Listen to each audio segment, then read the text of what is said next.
Hey! What a fucking way to start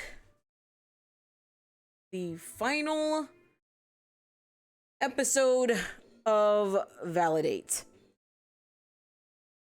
I salute thee, Malik, as we come to here and gather on this fine Wednesday evening for the final episode of ValiDate. It has been 4 wonderful, interesting months filled with twists and turns and drama. And of course, the list, which, although it is the final day, I'm sure that we will not be seeing the final time that we add to this list, because I might start adding to it from other games. But welcome in, guys. Welcome in to the finale of ValiDate. I'm here. I've got my bottle of wine. I've got my snacks. I've got my Scooby snacks as well. So we're ready. We are readily prepped. I'm just making sure everybody gets in here, because it's gonna be a mighty wonderful fucking time. This is a nice song to actually add to it, not gonna lie, this is actually really good. So we have a couple of things to do before we actually get into the date. Oh, yes, thank you for the Bing Bong redeem. I'm here, I'm glad you're here. Thank you for being here, Scratz. I know you're probably one of the most excited people for tonight, you and Swirly. I'm genuinely excited to see what tonight's gonna have for us, because in theory, we should be getting Amari's growth arc.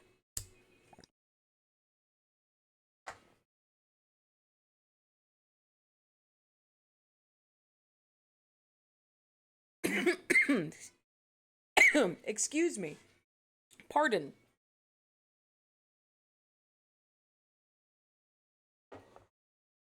Before we really begin, there are 2 things that we have to do. Excuse me. And that is our Pokettle, if it pops up, there you go. Our Pokettle and our Genshindle. We will still be doing those today.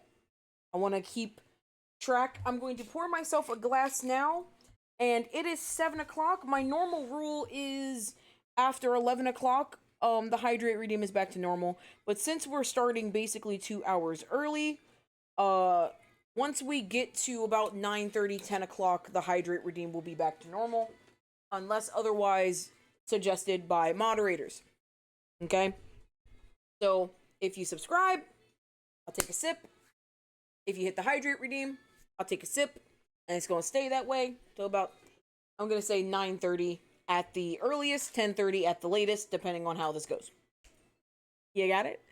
As a reminder, I think I briefly talked about it yesterday. The sub goal, I said the wrong thing on stream. It is actually an infinite craft run, not a Pokemon Diamond run, because I'm trying to prep for the Nuzlocke that I'm supposed to do. So that's what the current subscriber goal is. Thank you for supporting if you already have. Thank you for supporting if you were going to in the future. Now, shall we rush through this shit? Because the faster we get through Pokettle, the faster we get to my surprise for you guys. Well, it's not really a surprise. We very briefly talked about it. I think it was a suggestion. But here we are with the Pokemon. Yesterday's Pokemon was Mr. Mime. We have three generations to deal with now. We have 3 generations to deal with. And I'm going to start us off with guessing yesterday's Pokemon, because that's what the easiest thing to do. So it is a Psychic type. Nice. It is a Psychic type. And it is a fully evolved Psychic type. It is not pink or white, and it is from Gen not 1. So it's either from Gen 2 or 3. Would anyone like to take a guess? Anybody? Anybody at all? Throw something out there. You never know. You never know. Let's see. What we got? A Psychic type from Gen 2. And they don't have a sub-typing. Well, it might be from Gen 3 as well. I'm not good at Gen 2 or Gen 3 Pokemon, so please assist me. Anybody. Let's see here. Is Bronzong? Nope. Bronzong is Gen 4. Meditite is Medicham. I think he's Psychic Fighting. Oh, he's Fighting Psychic. So it only has 2 evolutions, and it is fully evolved, and it is a Psychic type. Hascom X, why? Why? Why Hascom X, why? Dear God. Well, obviously it's not gonna be civil rights. Wobbuffet? Is Wobbuffet Psychic? What the fuck, Scratch? Good shit. I thought Wobbuffet was a water type this whole time, so that's on me. I should have been guessed that. W Scratch. W Scratch. Alright, let's go to Silhouette. This is the one that I'm usually good at. It's Celebi again. Haha. I got that one. Wait a minute. Oh, I fucked up. It's gonna be the same shit again, isn't it? Yeah, because this one's Jigglypuff. Hi guys, I fucked up. It's not 8 o'clock, so the servers for Pokettle have not reset. So we will come back to this later. Whoopsie doodle. Excuse me, I need to watch the time. Which means that, if my schedule gets normalized, as I would so like it to be, I'll probably try to start stream at 8 going forward. Civil rights was scrapping? Why was he scrapped? Hazen Luther King? No, not Hazen Luther King. No, please, no. We're not. Civil rights is civil rights, and we're just gonna keep it at that. Anyway, with this, yesterday's character was Hu Tao. Lou, give me a top deck. Give me a top deck, Lou. Who do you think it is? Lou says Kiki. It is not Kiki, but they are from Liyue. They are from Liyue. They do not have a cryovision. I don't want to talk. No. Not John F. Hazard. No. Not a president's got shot. Okay, I don't. We leaving that where it is. We're not talking about it no more. I don't need no presidential names. Because next thing you're gonna say is Hazy Trump, and I don't like that. Right? Moving on. Right over there. So, Heizu? Heizu is from Inazuma, I think. Yeah, Heizu is from Inazuma, so I don't think it's Heizu, but they are from Liyue. They're not a sword user, they're not a cryovision. Fuck it, I'm gonna, no, Shenwei's cryo. Jinyan, maybe? Not Jinyan. I mean, Jinyan's from Liyue, but that's not what I was thinking about. Jianyun? Possibly? No. Okay, alright. So not Animo, not a Catalyst. Still from Liyue, though. Yao Yao? I mean, that's believable. No, not Yao Yao. They are a pole user, but it's not Shenwei. So is it Zhongli again? I thought we had Zhongli a couple days ago. I swore we had Zhongli a couple days ago, or maybe I guessed him. Hazuo Hazimaki.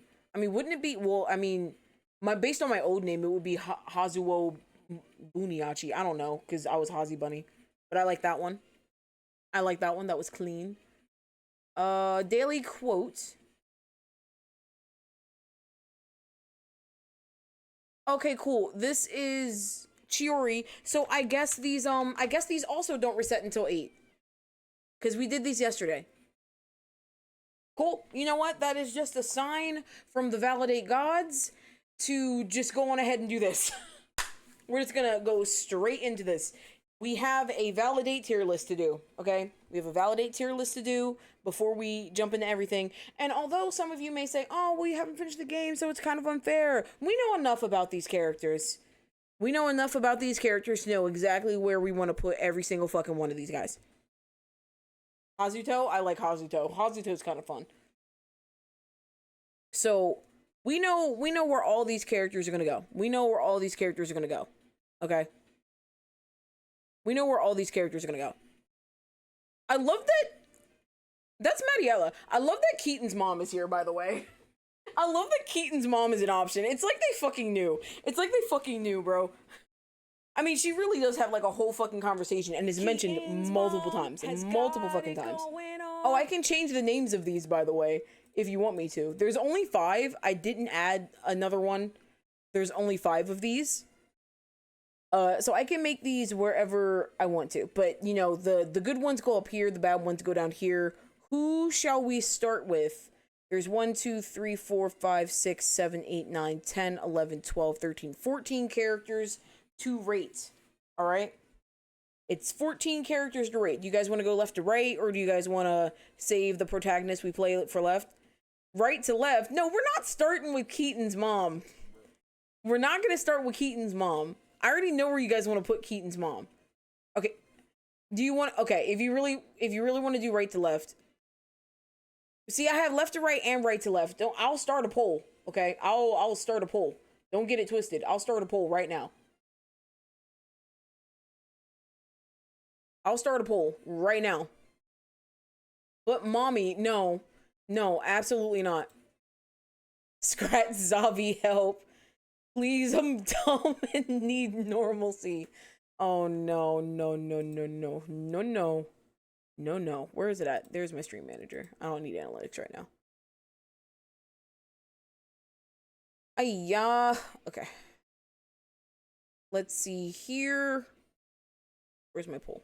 Here's my poll. I don't want to view results. I want to start a new poll.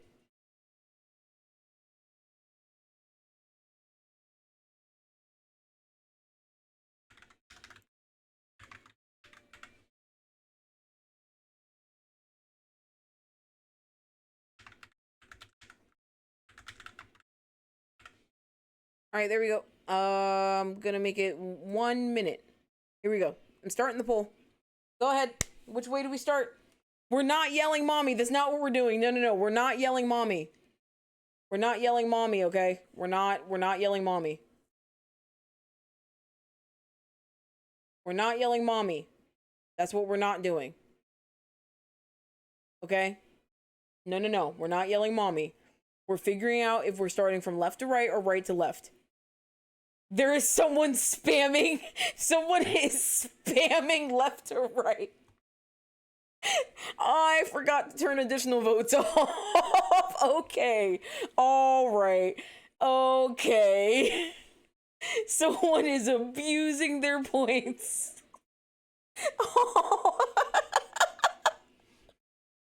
You're a beta tester. Okay. All right. Okay. We're starting left to right. We're starting left to right. Okay. All right. We're starting left to right. Left to right wins. Okay. So here we go from top to bottom. Here we go from top to bottom. Okay. 1, 2, 3, 4, 5 are going to be your options. Okay. Let's chat about this, shall we? The first person on the list is Anaya. Now, I feel like Anaya is right here. That's where I think Anaya is. You can judge me if you want. Let me see what you guys think. Go ahead. I will still allow... I voted for the wrong one at first. I see. I will allow additional votes for this as well, just in case anyone has overlying opinions, but here you go. It's 1, 2, 3, 4, 5, starting from top to bottom. So 1 is wife status, 2 is I love you, 3 is I want to like you, 4 is no opinion, and 5 is it's on site, aka we hate this motherfucker. So starting a poll, go ahead. I want to see what you guys think. Because I feel like I want to like you, but that last date that was supposed to be your, like, your arc, your healing arc, you completely failed. You kind of just threw a fit and stopped taking shit, which good, but you threw a fit and like scared your viewers and almost fucked up your entire career, and then went, it's whatever. Not like, oh, I'm gonna get help, or I'm gonna do this, or I want to be better, da da da. You just went, fuck it, I'll get better. Like you didn't really try. You know, you didn't really try. Yeah, Anaya's the one that definitely needs the intervention. So let's see. All right, 3. Okay, three was agreed. 3 was agreed. Okay, cool. Perfect. I hate that I have to start a new poll every single time with this. All right, next up is Anarchy, who we didn't really get to experience for too long. I think we only had one date with them, and it was with Isabel. He's great. I really enjoyed him. But I don't feel like I know enough about him, so I also want to put him here. But that's just me. Actually, you know what? Maybe here. Maybe here. Solid 4, to be honest. Ooh. Because we don't know enough about them. So that's fair. That's completely fair. It's, you know.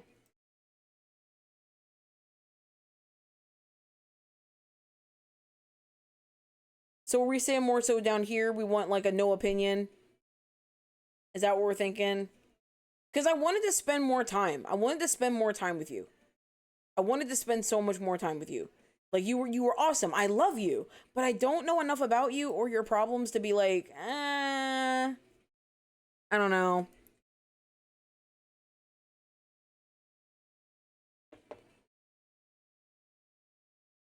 They also gave off some slightly off vibes that date. Yeah, a little bit, teensy bit, but not by much. I understand though. All right, that's a solid 4. That is a 4. Oh wait. All right, that is a solid 4. Who's next? Amari. Ooh. Amari, I have very many mixed feelings about. Amari is I feel like Amari is the most problematic character in this whole thing. New tier, I don't remember how to add one, I'm not gonna lie. I don't want to figure it out. Amari needs to get over his ex-wife, and I want to like you because I understand, but it's kind of here or here for me. Like I want to like you, but I feel like it's here. Yeah, she does need to get over Nora. She really does. She needs to get over Nora. It's Nora. Oh, yeah, you're right. It's Nora. It's Nora with 2 O's. You're right. Twitch won't let me vote on site. Okay. All right. Maybe I'll wait a little bit longer between polls and maybe it'll fix it. On site. We're saying MRA's on site. Okay. MRA's on site. All right. MRA's on site. This motherfucker. I don't remember his name. What is his name? Adahi. Thank you. Adahi, Adahi is wasn't he chill? He was not chill. But he kind of, I feel like he's kind of two-faced. Like he went ahead and willingly kissed Malik twice and then goes and tells Amari, oh, and he had the nerve to kiss me. Like, oh my God. Like, and everyone seems to not like Adahi. Everyone's always like, oh, Adahi always has an opinion on everything. So it's like, Adahi's kind of based. Adahi's kind of here. I don't have any problems. But like, he's kind of just there. I feel like he tells people about themselves, and that's why they say he's opinionated. Yeah, but he tells people about themselves, and that's why everyone thinks that he's opinionated, but he also is like two-faced. It's still not letting me vote. I'm gonna just write it. Okay, that's fine.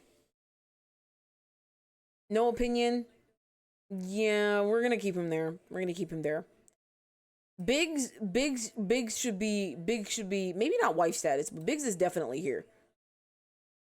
Maybe not wife status, but Biggs is definitely right here. Not Two-Face. He didn't really enjoy the Malik shit. I don't know. That second one was a little. That second one was a little. I don't know. You think Biggs is waifu? I don't know if he's waifu. I don't think Biggs is waifu.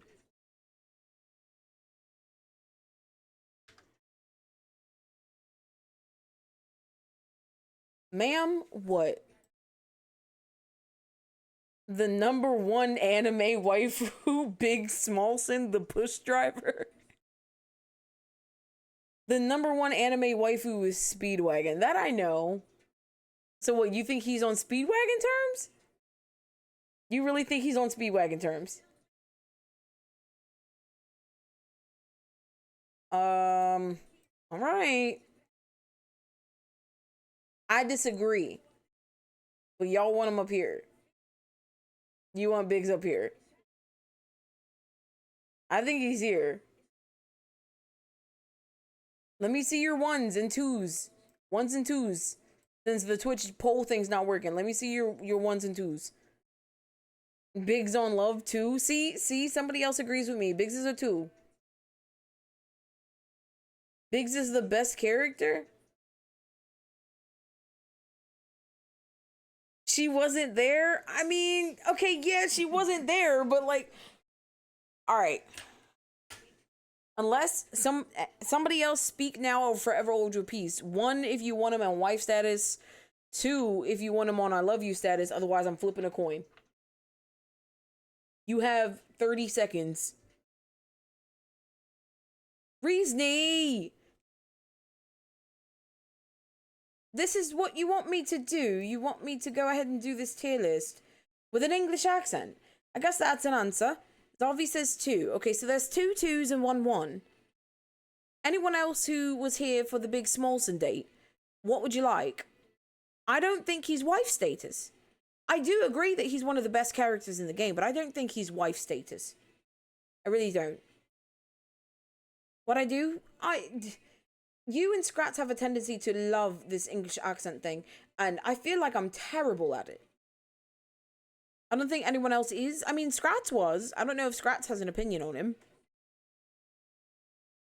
Fine, let democracy ring. Well, I love Biggs. I think Biggs is great. Biggs is perfect where he is. Like I said, I do agree. Bloody colonists. Fuck off, Lou. Look. This is what you wanted. We have a group vote. On which one? Big Smallson. Lou says he's wife status. I think he's fine just where he is. I think he's fine just where he is. I know he's Big Smallson, the push driver, but just because that's his nickname doesn't make him wife status.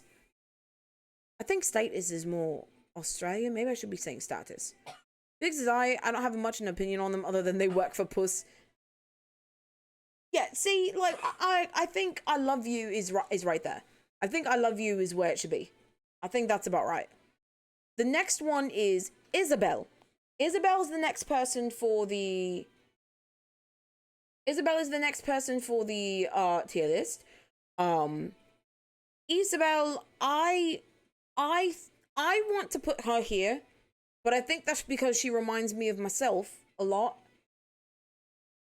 And I liked her ending. I feel like she did learn a couple of lessons, you know. So I would like to put her at a solid 2. What about you guys? What do you think? She had some growth by the end and actually connected with her family. Exactly, yeah.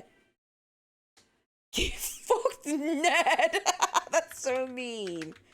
But yeah, I think Issa is a solid I think Issa is a solid 2, but I see some 3s. So what are we thinking? Starting the poll just to see if it works or not. At least that way I'll get some kind of idea. But there's a new poll. Issa. Where would you put Issa? Lou says he wants to like her. I love her. I think that she actually grew. Oh, sorry. Fright says she wants to like her. I love her. We experienced her from the beginning to the end. I think that she had a wonderful, lovely growth arc. And this is exactly what she needed. And I think, especially after cutting her hair, that she will live a most fruitful life. I'm glad she told Yellow Boy off. Yellow Boy? Malik? Or Rocky? Rocky, yeah. Yes, Rocky. Fuck Rocky. As a matter, preemptively, Rocky's going right there. Anyway, and she did gain self-esteem. Exactly. She knows how to deal with her grandmother. She knows how to deal with her family. I love Isabel, and I think Isabel can be right there. I'm thinking of before her haircut. Yeah, before her haircut, it was a little weird. But based on how her story ended and everything, I think she's fine. So yes, a solid 2. Also, can we all agree that Rocky is here? I'm here, but I'm at work. Take your time and, you know, pop in when you can. Please don't get in trouble. I don't want you to get in trouble for being here. Yeah, Rocky is a solid 5, right? Rocky is a solid 5. It's on site. He's below 5. I should have made an extra tier just called Rocky, if we're being honest. Like, we can all agree on that, right? Rocky isn't even on site. Rocky doesn't even get to be on the tier list. How about that? Put him in the front. Even his growth was negligible. Well, perhaps when we get to the other characters in the future volumes, because we are supposed to be able to play all of them, you know? All he did was fuck Malik and help Malik realize that, you know, having a dick up your ass is perfectly fine. Like, that's all he really did for this story. He didn't really do much of anything else. Clip, why? I'm just speaking the truth. That's all he did. All he did was let Malik DJ a party, let him know that fucking men was okay, and then he fucked his tiny little ass. Uncanonically, but still, the fastest clip I've witnessed. No, believe me, there have been faster ones. There have been faster ones. I've seen faster ones. Okay. But yes, Rocky doesn't even get to be on the tier list at this point. Rocky is by far least favorite character. Least favorite character right there. That was the straightest way to say that. It really was. Like, if we're being honest. Anyway, Keaton. Keaton's next. I don't really have... I want to put Keaton right here. That's me. 2, Freight. Just because he's cute doesn't mean that he's an automatic 2. You've wanted to date Keaton since... I liked him. I don't have any feelings about him. I don't think I had a single feeling about Keaton. Keaton was just cringe to me, I guess. I think that was my big thing with Keaton. Keaton just felt cringe. What did you like about him? What did you love about him? What about Keaton makes you want to put him here? I'm genuinely surprised you didn't say 1. I'm not gonna lie, but he was an asshole, but then he realized he was being one and felt bad. He's a big goof. Okay, that would still put me like here. You know what I mean? Put the 2 of them next to each other at that point. But that's just me.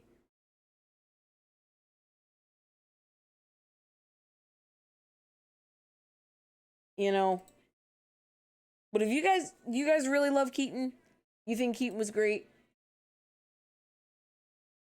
He did shit in not a great way, but he shaped up. Okay, yeah, he did kind of resolve his, you know, own energy. He was just watered down Malik. That's how I felt. Like, I don't think he's here. I don't think he's here. I think right in the middle is a good spot for him.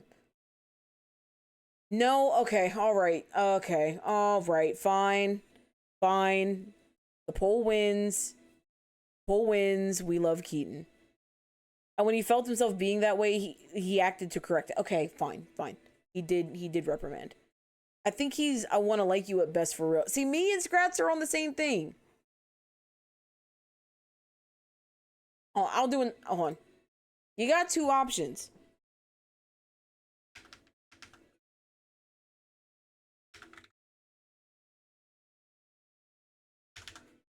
Here you go. You got two options. Go ahead. One more time. Do we love him or do we like him? Or do we want to like him? Like, I feel like he's perfect right here. I feel like he is perfect right here.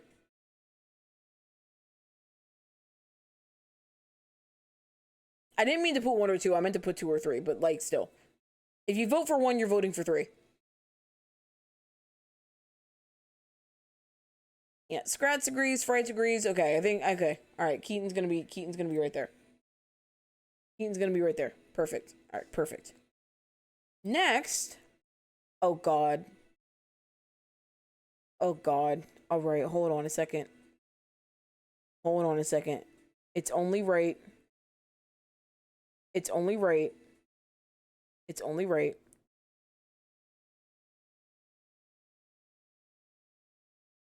Can he spit on my McChicken? I don't know. Let him tell you. Where do we put Malik? Where do we put him? As a joke, I want to put him up here. But that's not where he goes. It's also not on site anymore.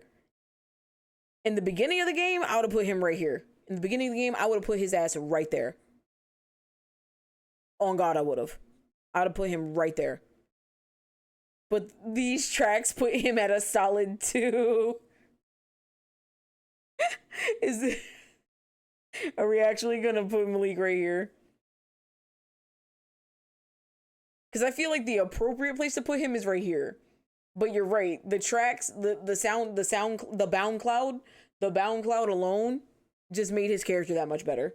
He's self-aware. Yes, he's self-aware, and he is okay with the fact that he likes men.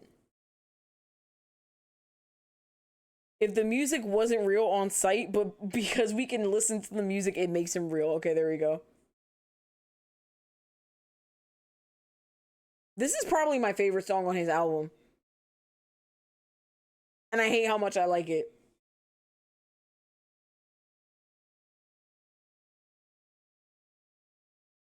Are we even taking a poll on this one? Is he just being right here? I love you, Malik. We keeping him right there. Okay. Catherine, once again, didn't really get enough information. We're gonna get more information about her tonight because Amari's going on a date with Catherine. I do not like this bitch. Ooh. She was a little annoying, not gonna lie. Ooh. So is it on site, actually? Because I feel like Amari provoked... Not Amari. I feel like Anaya was kind of provoking her, but not really. So it was just like, eh. I just don't have an opinion. I just don't have an opinion on her. I feel like she can stay right where she is. No opinion. You know? The next girl is on site. Ashley? Ashley's on site? Really? I would have put Ashley here. She's too much. It's because she's going through the same shit as Malik. She likes women and she doesn't want to admit it. Also, whoever her ex-girlfriend, whoever her ex-boyfriend is, fucked her up. She's got reactionary trauma. So that's not her fault. Her issue is her ex was Amari. That was never confirmed. That was only hinted at. That was never confirmed. But it was heavily hinted at. So I don't... So I feel like she stays right here in the middle too. I feel like she stays right here in the middle too. Next up, Yolanda. I'm gonna put her right here where she belongs. Yolanda is my favorite character in the game. Yolanda the queen. The one who also, you know, has a hard time saying no, but she always told everybody about themselves. Yolanda's wifey. Biased, but yes, she is amazing. Big Smallston was biased too. Yolanda is the best character in the game. Now watch Volume 2 come out and me change my mind. But as of right now, Yolanda's wifey. Yolanda is wifey. Okay? Yolanda is wifey. Okay? Alonzo. Where do we put Alonzo? Feel like he's one of these two. She does hair, smokes, and tells you to get therapy. She's the best character in the game. What you mean? What's wrong with that? Exactly. She's perfect. I love Yolanda. Alonzo, though, I don't know enough about Alonzo. Put this Nikki Dick Rider where he belongs. Where does he go? Where does he go? Because I love him. Low? Why? I love Alonzo. I wish we got more of him. He was great. He ain't take no shit from Malik. He was there for one date and I see why he was flat. Flat? Wow. Wow. I don't want to put him on site. There's not, nah, it's not on site. I'll put him in no opinion. I'll put him in no opinion. It's here for me, but like, okay. Maybe we'll get more. He has a kid, etc. Exactly. He's got a kid, just like Malik does. His whole character was I love Nikki. His whole character was mostly that. I don't think it was all I love Nikki. All right. So Rocky, we said he's going here. We already know he's going here. And where are we putting Mariela? We know nothing about her. The only thing we know about her is that she's Keaton's mom.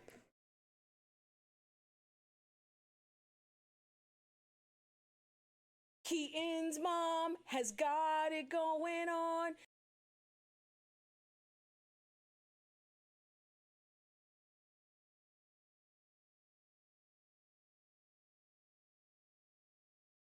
Do you want Keaton's mom in wifey status?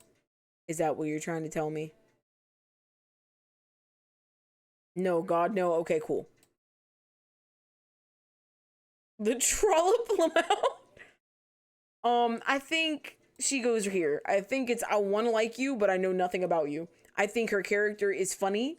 I think her character is interesting in the only reaction that we've gotten with her. So I guess she's going to be in a future volume 2, which is really nice. Watch her be dateable next time in volume 2. That's going to be great. I would love that. I love that. MILF shit, right? We play as her. That's going to be great. It's going to be great. Oh my God, that means we're going to have to interact with Keaton. We're going to have to be Keaton's mom. We are Keaton's mom. Not the fingered Keaton's on the dance floor minigame. No, I don't need that. That's what I don't need. I don't need that. Because can you imagine that being a fucking rhythm game? Like, can you fucking imagine that? That's no.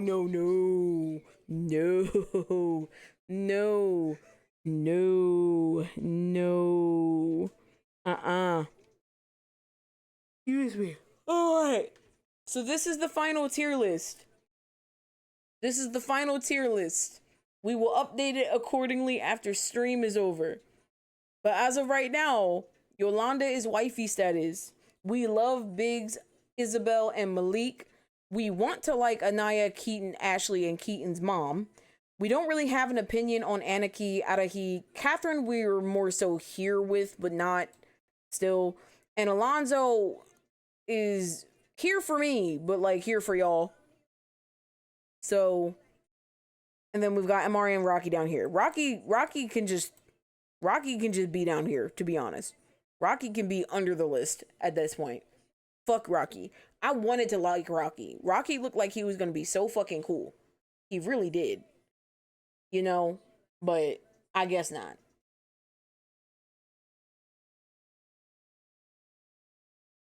We were so excited for him, and then he spoke. Exactly.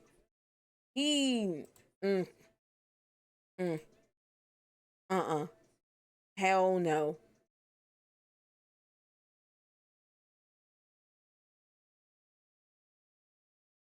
Alright, I'm loading into the game. We're here now. We are here now. Look at us. We've got Catherine here. Again. Which, I mean, we're not necessarily unexcited for, but I mean, we're not really excited for it. You know? So, let's see. Are we ready?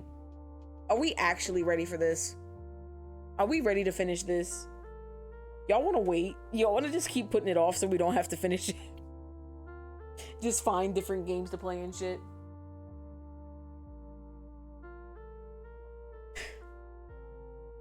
Oh god. Time to play Does They Grow? Is Bruno Mars is gay? Oh, does Bruno Mars is gay? Alright. I feel like I should say something. It's the final date, bro. It's the final date. Does anybody have any last words? Oh, you know what? You know what words I should have? Hold on. We should read Hydrate. Yeah, I'll take a sip. You're right. You're right. Start this off right.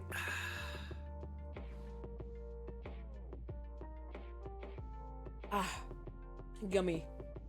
Yes, fuck everyone. Are you out of work now, Swirls? Oh god. And I mean that literally. Felt. Look. Before we... No, not yet? Okay. Alright. I hope you get off soon. Save the list. Save the list for the very end. Okay, I'll save the list for the very end. But let it be known, the list is here. Save the list for when she gets home. Okay, yeah. Swirly, if you can hear me, you gotta tell me when you get home. Okay, Swirls, you gotta tell me when you get home so that we can go over the list. Alright. Here we go. I'm gonna start reading. And I will try to catch Swirly up when she gets here. Alright, guys?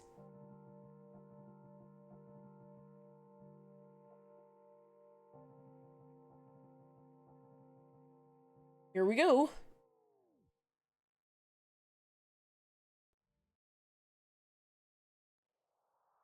About an hour left? Okay, bet. Anytime She Wants. Written by Sam Taub. Content warnings, anxiety attacks, and domestic dispute. Alright. Whose bedroom is this? Oh, not the Among Us pajamas. Mama, mama. Wake up, mama. You crack your eyes open. Your sons are wide awake, bouncing on your bed in barely contained glee. Mama, do you know? Do you know what today is, mama? You pull your sons under your arms and lift them into the air as you get out of bed, much to their delight. They cling to your pajama shirt for dear life, although they're clearly confident that you won't drop them. You find yourself struggling to support both of their weight at once, which sends a pang of wistful sadness down the back of your throat, but you try not to dwell on it. I don't know if I can remember with the lights off. When you set them down, they dart towards the light switch on the wall. Jaleel smacks his hand against it until he manages to flip it on. Now do you remember, Mama? Well, I don't know. I think you two need to wash up before I can remember. They run towards the bathroom, giggling the whole way. You repeat your little charade until your sons have gone through their entire morning routine, mostly without any help from you. They even picked out their own clothes last night. Mama, do you remember? Mama, do you remember? I think that today is the first day of kindergarten. Yeah! Mama, me and Julio are big boys, and we go to school now. You sure do, my dove. Your sons have been excited to make the shift from spending their weekdays bouncing between the daycare at the mosque Nor goes to and her mother's house to attending a formal school. You think one of the shows they like is set in a kindergarten classroom, so you suppose they've had the idea of it built up for a while now. Them niggas ain't no motherfucking kindergartners. Yeah, no, I'm gonna be honest. I thought these kids were like 8, 9, maybe 10. I did not realize that these were supposed to be 5-year-olds. I didn't realize that these were supposed to be 5 and 6-year-olds. I thought they were much older than this. Now that they're ready, you take a moment to take your Cryvance and get yourself washed and dressed. You aren't exactly pressed about looking your best. It isn't like you're the one going to the school for the first time, but you get the sense that your sons would appreciate it if you match their enthusiasm. Artists might be on some Drake timing. Nah, I don't think it's that. I think that maybe the kids were supposed to be older than what they were and they changed it last second and this didn't draw different art. Because Malik's kids are around the same age as Amari's kids and they also look like they're like 8, 9, 10. So I think it's just the way they drew them. You aren't exactly a clothes horse, but you have some things in the back of your closet that are nice enough to match how special today is while being business appropriate. You meet your sons back in your kitchen once you're dressed. Alright, since you two are big boys, what do my big boys want for breakfast? Full, with an egg on it. Yeah, I want an egg that's, really gooey. Okay, full with egg for my big boys. Fortunately, you have some cooked fava beans in the fridge already. On top of that, your sons seem to have inherited your tendency to wake up at the crack of dawn, regardless of when they actually went to bed the night before. So you have plenty of time before you have to get going. You start cooking, seasoning the beans with some cumin and some kosher salt before allowing them to heat on the stove. As they begin to simmer, you chop up some tomatoes and green onions to place on top of the beans once they're ready. I don't think they big enough to pay rent with a Minecraft shirt and an Among Us shirt. Just saying. Your sons watch you work from the kitchen table. Mama, Umi will be here soon. You clenched your jaw. Instead of choosing violence, you and Nora decided to choose peace today. She's coming over so she can take pictures of the boys on their first day of kindergarten.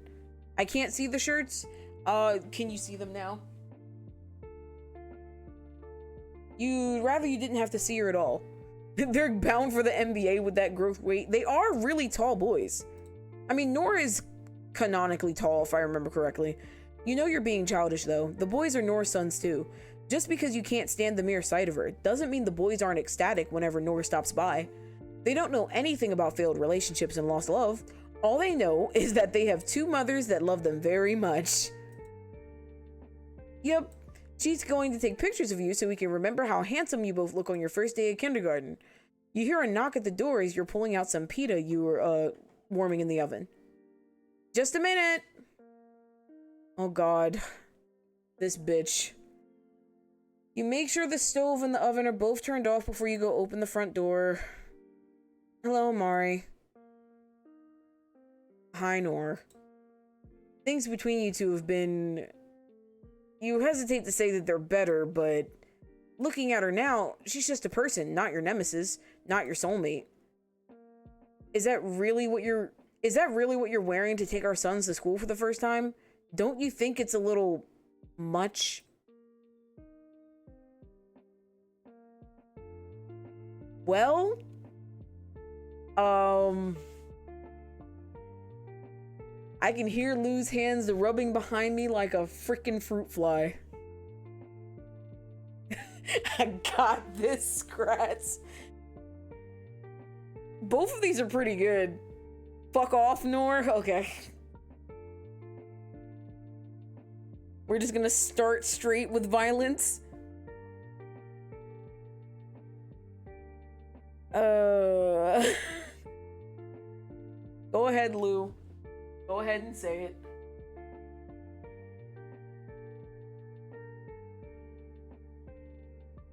Go ahead.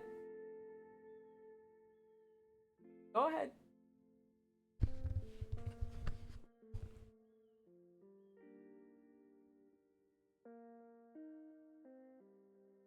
Fuck off, Nor.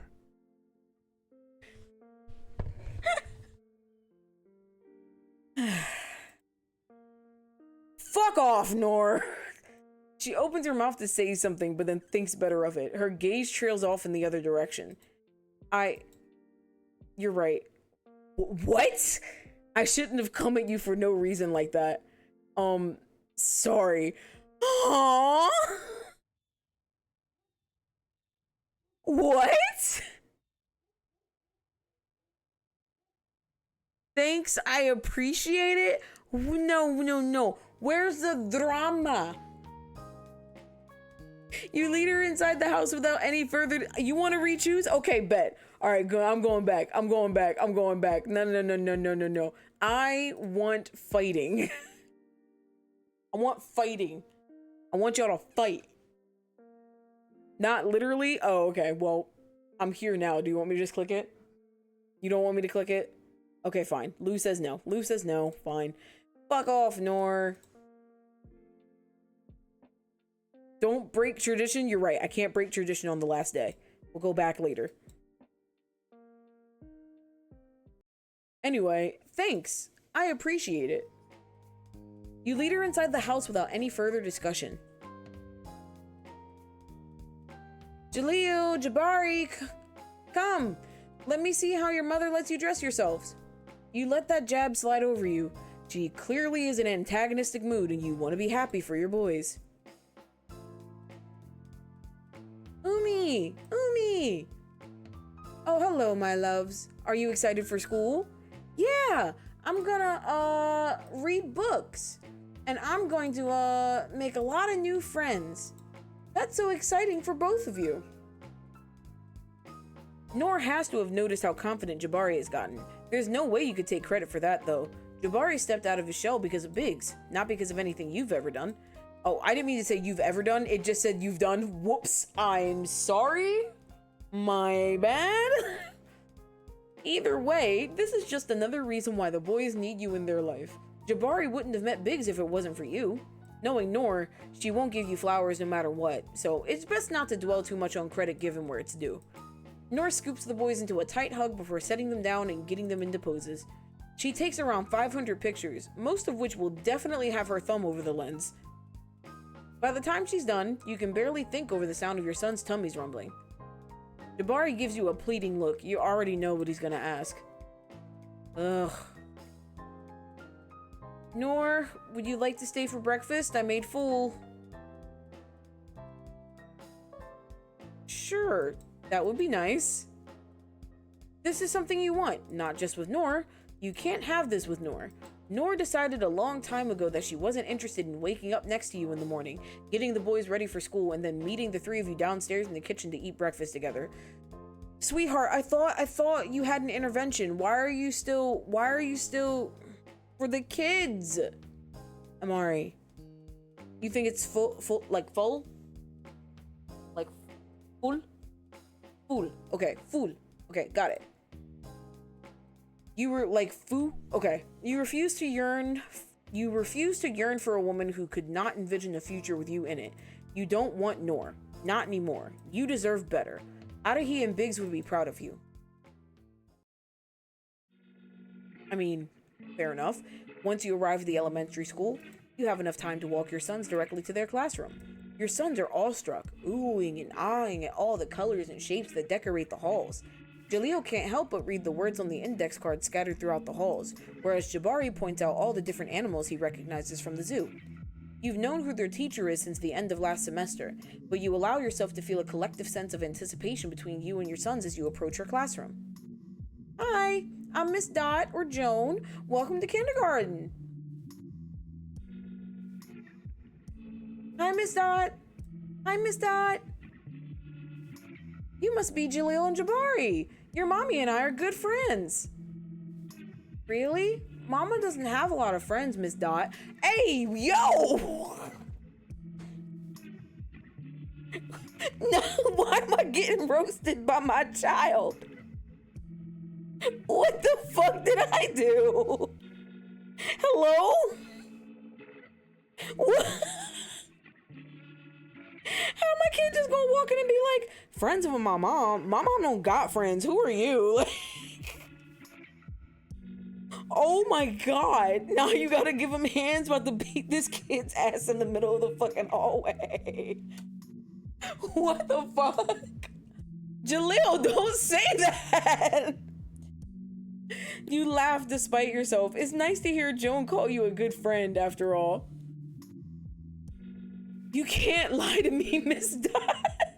And Mari has the face of, look here, you little shit. Well, I guess I'll be sure to write up a lesson plan about telling other people's secrets, huh? How are you, Joni? You remember the nickname she goes by with people she's close to. I'm doing amazing. I can't thank you enough for helping me navigate the insurance policies. There's no way I would have been able to afford getting FFS over the summer without you. What is FFS? Thank you. Thank you. Full financial security. Thank you, Lou. That's amazing to hear. You look fantastic from top to bottom. Amari, Amari, Amari, Amari, Amari, Amari, Amari, Amari, Amari, Amari, Amari, Amari. This is why you're on the shit list. This is why you're on the shit list. Ignore the timer. I forgot to make it go away. This is why you're on the shit list. Could you please keep your freaking hormones in your pants for like 3 seconds? Like, we just got here. We just got here and you're already trying to fuck your kid's teacher. Like, what? Your eyes linger for a moment on her lips. You try to be as professional as possible. This is an elementary school and you are the head of HR.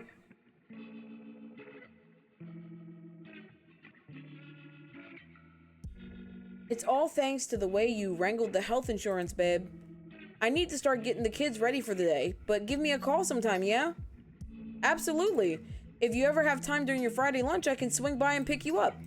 A few of the part-time faculty members and I always go to that cafe on 2nd just to chat a little. That sounds great. Maybe on the next half day or the next time the kids have music or library after lunch. I'll let you know. You say your goodbyes to Joan and your sons before exiting the school building. Group is good. Yeah, group invite was good. Group invite was good. So, yeah, I'll take it back. I'll take it back just for a little bit. You just invited a friend out to lunch to hang out with your other friends. You never thought that you would do that kind of thing, but here you are. You always thought that in order to have your life together, you would need to dedicate yourself to your kids and job. I clicked by accident. You always thought that in order to have your life together, you would need to dedicate yourself to your kids and your job and little else. Inner monologue Amari is wild. Yeah, that was all in Amari's head, and that's what we're thankful for. You don't really want to process how you fell into that line of thinking, but you realize at least that you don't need to live like that anymore. And the crazy part is, you always thought balancing friendships and all that would be too difficult with everything you have going on, but it's easy. It's so easy that a sedan speeds toward where you're standing.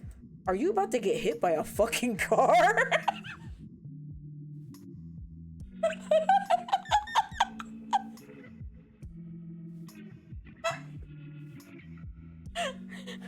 I'm a good person. I'm growing. I'm living my best life. I'm making friends. I'm inviting new friends to hang out with old friends. And it's completely, am I about to get hit by a car? Like, that's what just fucking happened. Like, motherfucker almost met Truckoon.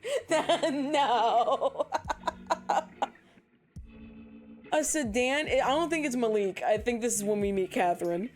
For some reason, you brace yourself instead of running. Your first natural instinct is to try and physically fight the car that's about to run you over. Fortunately for everyone, the car screeches to a halt about an inch in front of you. Watch where you're standing, asshole. Okay, all right. Hold on a second. Hold on a second. Hold on a second. Hold on. Oh. All right, that's fixed. All right. That was fixed. I had to fix that real quick. It's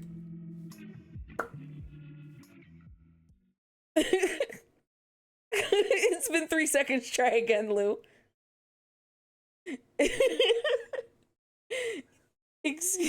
The newest isekai, how I got sent to a new world after finally having my life go right. Is that a fucking car? Like, excuse me? Before you can process what's happening, and absolutely, before you can process what's happening, an absolutely gorgeous woman flies from the driver's seat and throws open the back. She rips a small child from the back seat and sprints towards the front of the building. It has kids.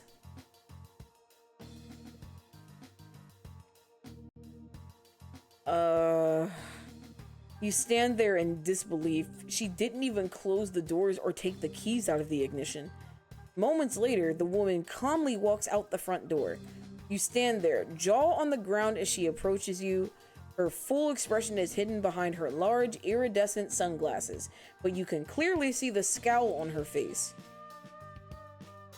What's your damage, huh? You weren't in any real danger, so I don't know why you're looking at me like that.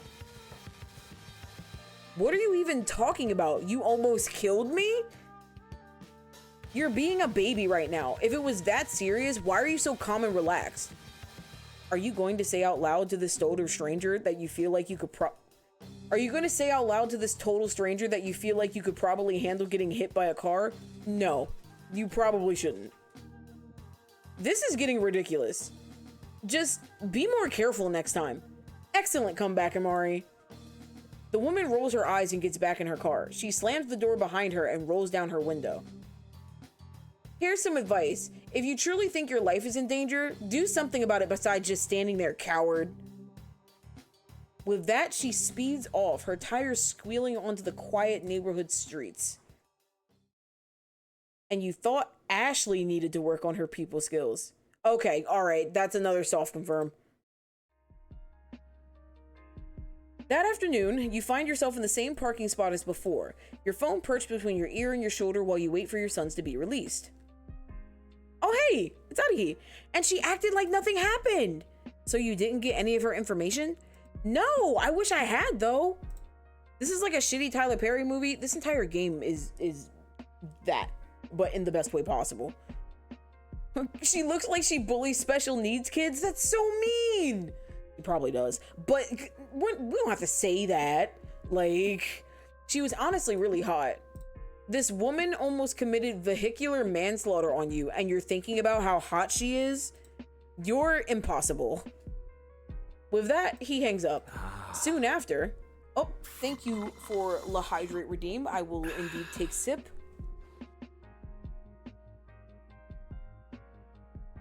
Yummy.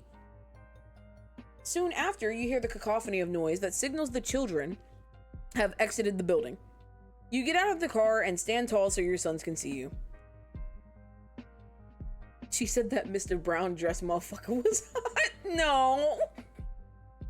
No, not Mr. Brown. Not Mr. Brown. Not Mr. Brown. No. Guys. We're not supposed to bully anybody here. Stop it. It's not accurate. Don't agree with it, Lou. Don't encourage this behavior. Please give me more. Like, motherfucker got 3 skinned Pikachus around her neck. I'm gonna stop talking now because I think this is her daughter. Which, I love this. Look at the little braids and her little sunglasses. That's cute. Mama. They approach you, each of their arms linked with a young girl wearing some rather colorful clothing. Hello, who's this? Mama, this is Cassie. She likes claw captors too. I forgot about claw captors. And, her mommy also goes on dates with other mommies just like you, Mama. Oh, that's wonderful. Holy shit. Obviously your sons know that you're a lesbian, but you didn't expect them to try to wingman you at kindergarten. You start scanning the parking lot for Cassie's mom so you can make sure she gets home safely.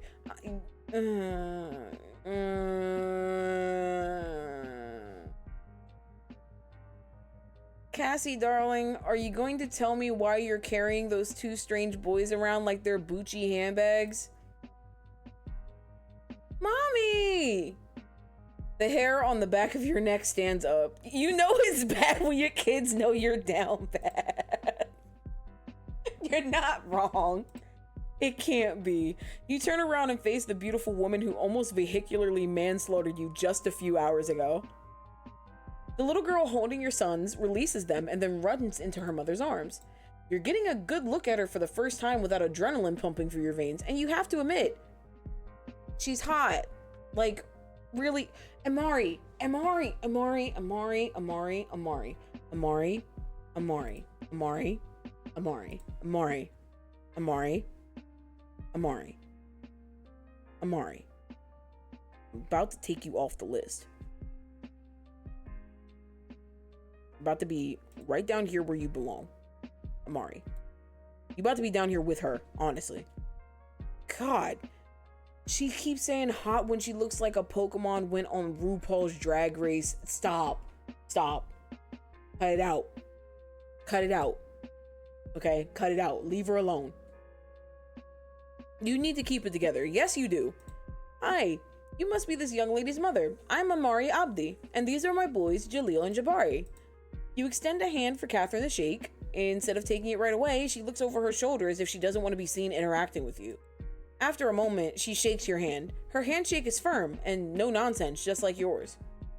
Catherine Pina, it's a pleasure. Cassie, it's time to go home. She turns on her heels and proceeds to carry her daughter over to the backseat of her car. Wait, think of the children.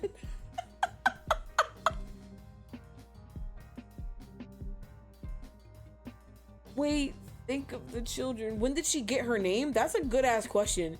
Pickett? No, really?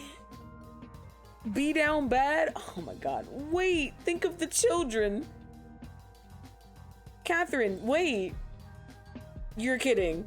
Even with her sunglasses on, you can see how pissed off she is.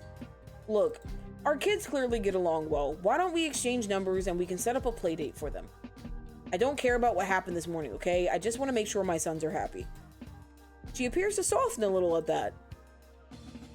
Alright, I can understand that. Sure, for the kids.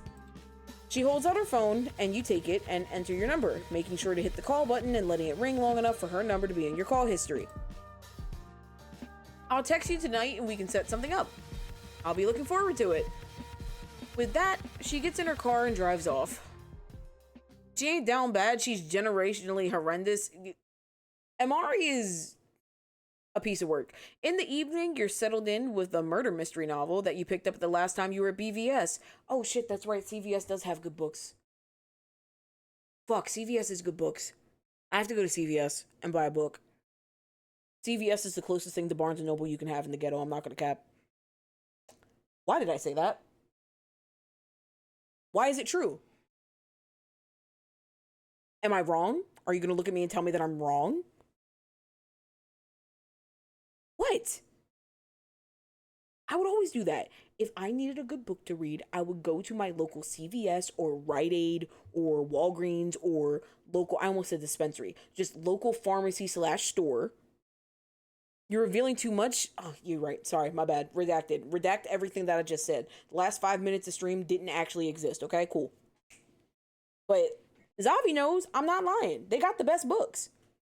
Unless you got a motherfucking thrift store, let me tell you, I have picked up the best copies of Sorry Ahead of Time smut at thrift stores. I don't know what it is about these, fun time books is what I'm going to call them.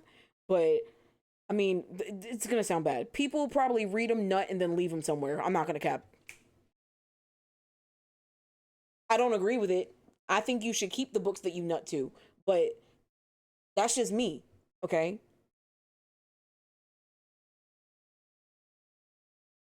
I deadass get most of my books from thrift stores. Thrift stores, certain thrift stores make me uncomfortable, so that's why I don't really go to thrift stores like that. Certain thrift stores. Probably doesn't make a lot of sense, but, I don't know what it is. There are certain thrift stores that I just don't feel comfortable being in. Like, is it Salvation Army, or is it Salvation Army? Or is it the other one? Whichever. We're gonna say it's Salvation Army. Whenever I go into a Salvation Army, I just feel like, not that I'm gonna get shot if I don't buy something, but I feel like they're just staring me down horrendously at all times, and it's not because I'm black, you know? But that probably doesn't make a lot of sense, but that's just me. The one I go to is in like the Hispanic part of my town. They be having the good shit. See, now that I could probably roll with. I feel like Hispanic thrift shops have the best shit. You can find some really good like what are they called? Oh fuck, I don't remember what they're called. It's cooking supplies, but I can't remember exactly what the pan is for. It's like the Spanish version of a wok, and I can't remember what it's called. But I found one of those one time, and that baby lasted me like 5 years, even though that thing had definitely been used before. I don't care. It was a really nice. I love that thing. I cooked with that thing damn near every day. All of my food was perfectly cooked inside and out. I love that thing. I need to get another one of those. It was, and I think it was cast iron too. I think it was like very light cast iron. But I'm talking too much. We're talking about this murder mystery. It's predictable trash, but that's what you like about it. You have plenty of ways to seek entertainment that will stimulate your brain, but that's the opposite of what you want after the day you've had. Jaleel and Jabari are settled in the dining room in front of you, drawing pictures you'll eventually need to find a place for in your office. You're about to get to the bit in the novel where the plucky novelist and amateur detective will most likely get cornered by the red herring character in order to build the tension when your phone buzzes with an incoming text. I want to apologize for being so short with you earlier. I can be pretty suspicious of strangers.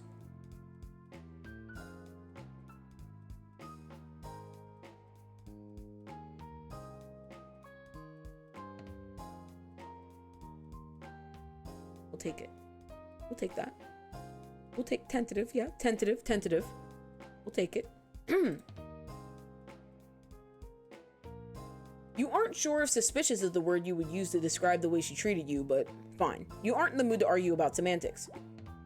Apology accepted. I can be pretty cagey around new people too, so I get it. It's fine. Okay, whatever. You can be polite for the sake of your sons. Thanks, I appreciate it. You might as well get this over with. So do you want to arrange a play date with our kids? Okay, and I will do that right now. So far, I don't know. These two were kind of confusing me.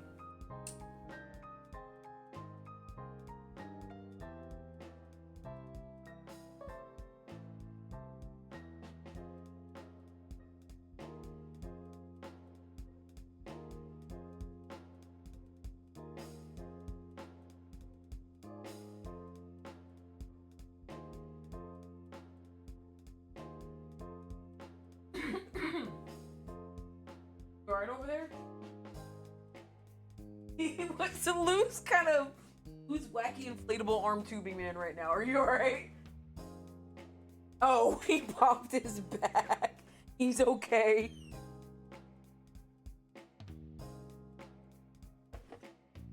Thank you for the bing bong redeem.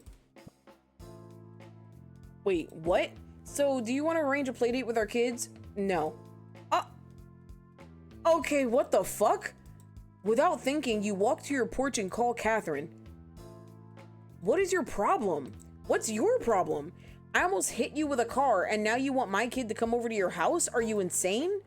Her tone is frantic. You almost hit me with your car. Starting to think I should have.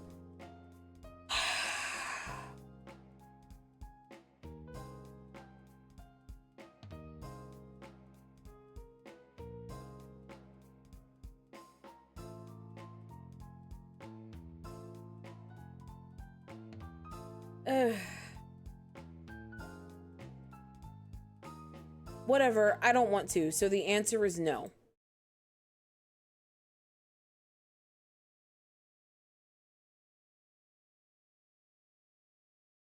She hangs up.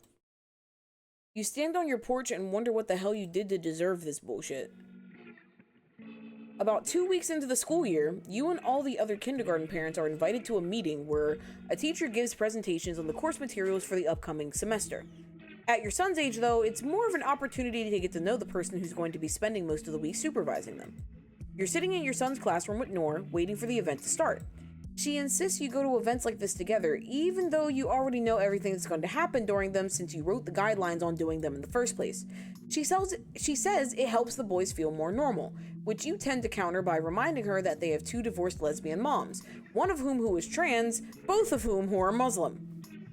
You always lose that particular fight, even if you are correct. You're doing your best not to clench your jaw too hard. Calm down, this will be over soon. Besides, Ali is watching the boys, they're gonna be fine. You roll your eyes. Don't tell me what to do. You do take a deep breath though. It helps. But not because Noor said it would. Joan walks to the front of the class. Hi everyone. My sincerest apologies for being so late. Traffic was a nightmare. I'm Miss Dot, but feel free to call me Joan. We're gonna get started in a couple minutes, so just hold tight. I'll be right back. You catch Noor eyeing her up and down as she leaves. She has nice lips. Oh my god, your wife is just as bad as you. No fucking wonder you guys got divorced. Oh my god, can you not stare at someone for 2 seconds and not be horny? I don't understand what is wrong with the both of you. Why is it that every time you see a beautiful woman, you have to say she looks good? You don't have to say it out loud. Gosh, you can think someone's pretty and not have to be fucking creepy about it all the time. Don't say that. Well, it's objectively true. Was that covered by... Well, it's objectively true. Was that covered by my insurance? Must be a really good policy. You swat at her, but you hear the compliment buried in her casual tone and you smile. The 2 of you seem to be the only people in attendance, which is understandable. Most parents don't want to have anything to do with their children's teacher unless it's to discuss unsatisfactory grades, and even then that's like pulling teeth. No one wants to believe their children are failing of their own accord, but it has to be something that the teacher is doing wrong. Oh god, that's probably what you're being talked to about. Your thoughts are interrupted by Catherine sprinting into the room. Catherine must have thought the meeting started at 5:30 p.m. because she's 30 minutes late. Joan was also 30 minutes late. If Noor wasn't so punctual, you probably also would be 30 minutes late. There's no shortage of seats, but Catherine chooses the one directly next to you for some reason, which traps you between her and Noor. This is ass. This is ass. I should have added Noor. I should have added Noor to the tier list. I should have just taken the time to figure out how to use it and just added any character that we've met to the tier list. Like, just... Oh my god. Well, you're fucked. It doesn't get any more fucked than this. There's no way you can just not say anything and the situation won't go absolutely pear-shaped. Noor, Catherine. Catherine, Noor. You go ahead and get introductions out of the way so you can brace for the shitstorm on the horizon. You don't know what's worse, the fact that you're here with your unpredictable ex-wife, or the fact that Catherine's a totally loose cannon who might be 5 times as unpredictable as Noor. Look at Ho-Yo-Hos when you have a second? Okay, I'll look right now. I'll look right now, otherwise I'll forget.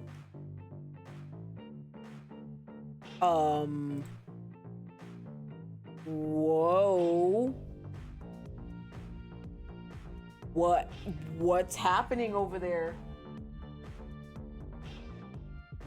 Did you restart it? Oh my god. Is that the mobile one? Well, the mobile one's been having more issues than PC. Yeah, Mobile's Endless has been having like massive issues. I don't know what's going on with Mobile Ho-Yo, but Mobile Ho-Yo is like being kind of disgusting. Like, people were able to play day 1, and then they did the day 1 update, and it was like, oh, your phone's not compatible, even though they were just playing it. And then they had to revert a couple updates so those people could play it again, and then their save data got like corrupted, so they had to start all over again.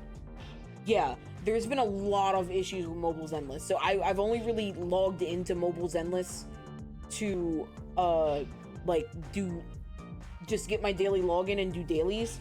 Because apparently anytime the people would go into combat, it would like crash or overheat their phones, and like it was bad. So I'm not playing Zenless on my phone until I get a new phone. No. I'm gonna stay away from Zenless on my phone specifically. Your phone should be fine. I think that's just their servers having issues. Because as long as the rest of your phone display is perfectly fine, you should be good. That's weird. Yeah, that's weird. Explains why I would never save my login. Yeah, Mobile's Endless is kind of bugged. They're still trying to... I don't know what's going on with Mobile's Endless. Mobile's Endless... Like, Mobile's Endless has, like, a 2.7 rating. I think the highest I've seen it at was, like, 3.6 for a while. But it's been having a lot of issues, so it's rated, like, really low on the App Store. It's kind of like, sad. And I feel bad. Nice to meet you, Catherine. Are you a friend of Amari's? Catherine's face turned sour like she just ate a lemon, peel and all. You're not gonna lie, that kind of hurts your feelings. I'm sorry, ma'am. I've never met this person in my life. They could stop me in the middle of the street and I wouldn't know a thing. Her face twists up like she's forgotten something important. Wait, it was rude of me to assume... Shit. Amari and I have talked here and there, nothing special. Never got to ask them their pronouns, though. Sorry, I can be a dickhead. Alright, okay, alright. You are sending me on a roller coaster of emotions. Could you pick a struggle, please? Ma'am, pick a struggle. Thank you. Is that honesty from Catherine Pinla? It's funny, you can't see Catherine's eyes from behind her glasses, but you can feel the murderous and energy emanating from the glare she gives you. Yeah, you better straighten up before she gives you an earful. He is fine. Just be sure to mix it up. Alright, now that that's out of the way. We aren't friends. I barely know her. Oh. Our kids go to school together. Unfortunately, the three of them are like best friends, so I have to stomach interacting with Amari every now and again. Oh, she's getting off to this. Do you see how she immediately fucking smiled? That bitch? Like, what the fuck? Nah. Because how you go from this shocked ass face to, oh, okay. Like, what the fuck? It's not like I like him or anything like that. It's not like I like him or anything like that, because I don't. In fact, I've never hated someone more than her in my life. Translation: I have a massive crush on Amari Abdi, but I'm afraid of being vulnerable, so I have to convince everyone around me and myself what I'm feeling is the opposite of love so I don't get hurt again. It's one thing for Catherine to be closed off, but another thing entirely for her to hate you for being gentle with her. Amari's darling once you get to know him. Give him a second to grow on you. You weren't expecting Nora to have your back on this one. You honestly feel like shit for assuming the worst of her. You really thought Catherine and Nora were gonna roast you into a pulpy grizzle and dance on your charred bones. Catherine's avoidance of her feelings aside, she's right. Kinda. You don't know each other as well as you'd like to. You can be awkward and Catherine wants to be the moon, and Catherine wants to be like the moon. Beautiful and untouchable, something that only can be admired from afar. You've been trying to make things right, and Catherine's been heading left the entire time you've known each other since the accident trademark.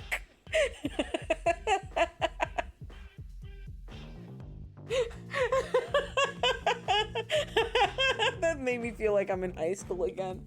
That's such a millennial joke. The accident TM, like. Oh, I love that. Oh, you want to treat her how you wish people treated you when you needed someone to bulldoze the fortress you bunkered down in. No matter how many times Catherine pushes you away, you will never stop treating her with kindness. You two are exes though, huh? Well, what do you know? Amari knows her way around a lady, who'd have thought? The lines of disgust on her face softened to something kinder. It's like catching a glimpse of a shooting star. There 1 second and gone the next. You have to convince yourself you saw her smile altogether. It's good that you two put your boys first despite everything. I could never find that level of maturity in my partner. Catherine reclines in her seat, hit by a sudden pang of regret. She pushes her glasses up to the bridge of her nose with an index finger. Her compliment doesn't go unnoticed, though. Your glasses are gorgeous, dear. They suit you. Do you model? I was wondering the same. You take Nora's cue to change the conversation topic and also take this opportunity to learn more about Catherine. She wiggles in her seat a bit, and you can see her cheeks tint a purple hue. Her glasses must mean a lot to her. Of course she models. I was just making pleasant conversation. Sometimes, on the side. Noor leans into you. You instinctively bring your ear closer to her lips. You can feel her smirking against your skin. Why are you this close? Forget what I said about the other woman having nice lips. Your face is burning. You couldn't be more flustered than you are at this moment. You guys are connecting about the fact that you find the woman that's right next to you attractive. That's what the smirk was for. These two are two peas in a pod, and I'm happy and unhappy that they're not together. It explains why they divorced. They're too fucking similar.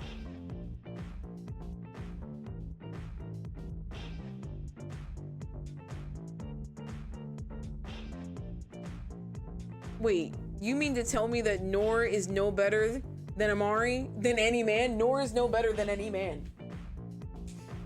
Yes, Noor is no better than any man. Just like Amari. I can't believe they're both. Noor is giving you her blessing. Question is, do you let your ex-wife play wingman or do the responsible thing and remember you're all adults in a meeting about the enrichment of your children? Yes, as a reminder, thank you. We're in a fucking school right now. I forgot about that. That fast. We're at a PTA meeting and you're trying to get laid. Permission to fraternize with the enemy. I liked it better when you were tearing me down every 3 seconds, Noor. Are we doing this? We almost got hit by a car. And now we're going to fuck the driver? This doesn't seem to make any sense. This don't make no damn sense.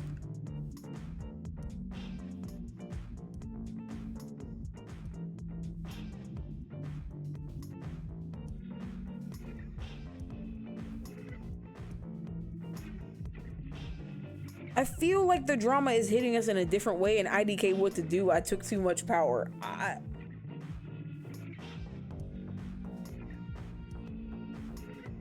I'm going to assume that we are okay. Break me down should give a reaction. I guess we are fishing for an argument. All right. I liked it better when you were tearing me down every 3 seconds, Noor. She's acting like you two were back in high school, sitting on the bleachers playing Fuck, Marry, Kill during the girls' basketball game. Catherine was just talking about maturity, and here Noor is playing puppeteer with your love life. Why the hostility? It's not hostility. Have you considered that I'm not a dog? I'm not gonna start frothing at the mouth the moment you point at someone you think is a good fit for me. Let me make my own choices. Like how you let me make my own choices during our marriage? Noor! No need to raise your voice. I thought I was helping. If that's your idea of helping, I'd hate to see what your idea of sabotage looks like. You should have known Noor was up to no good from the beginning. She can't stand the thought of you being happy with someone else. She couldn't wait to air you guys' dirty laundry the second you didn't act the way she wanted to. Any louder and the entire faculty will know about our failed marriage. As if they don't already. Your first knee-jerk reaction is to ask Noor what she means by that, but you refuse to fall victim to her mind games. I don't know about all that. I have to turn down dates daily. I leave a trail of smitten women behind me when I walk these halls. People wanting to sleep with you has nothing to do with your failed marriage being common knowledge. She's right. She's right. And you can't keep up with her wit. It's embarrassing too, because it took a lot of self-convincing for you to brag about how much others find you attractive. You're a modest person, and Noor knows that. She knows you had to reach down deep into your soul for that bit of ego. Yeah, that got mad cringe. Hey, I had no idea Mari was married once upon a time, so that has to count for something, right? You're sticking up for me? Hold on a second. Hold on a second. You're still here? See, this one has some humor about her. She's a good girl with a good rack. Wow!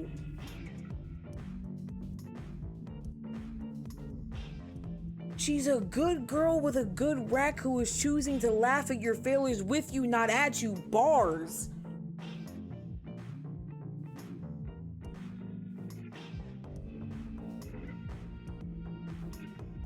Oh my lord. Even now, Nora's reminded you of how different the two of you are.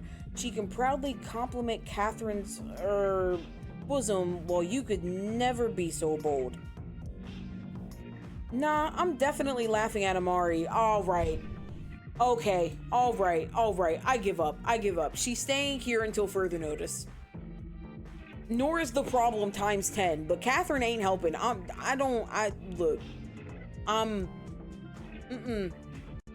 Nope. Being divorced adds flavor, though.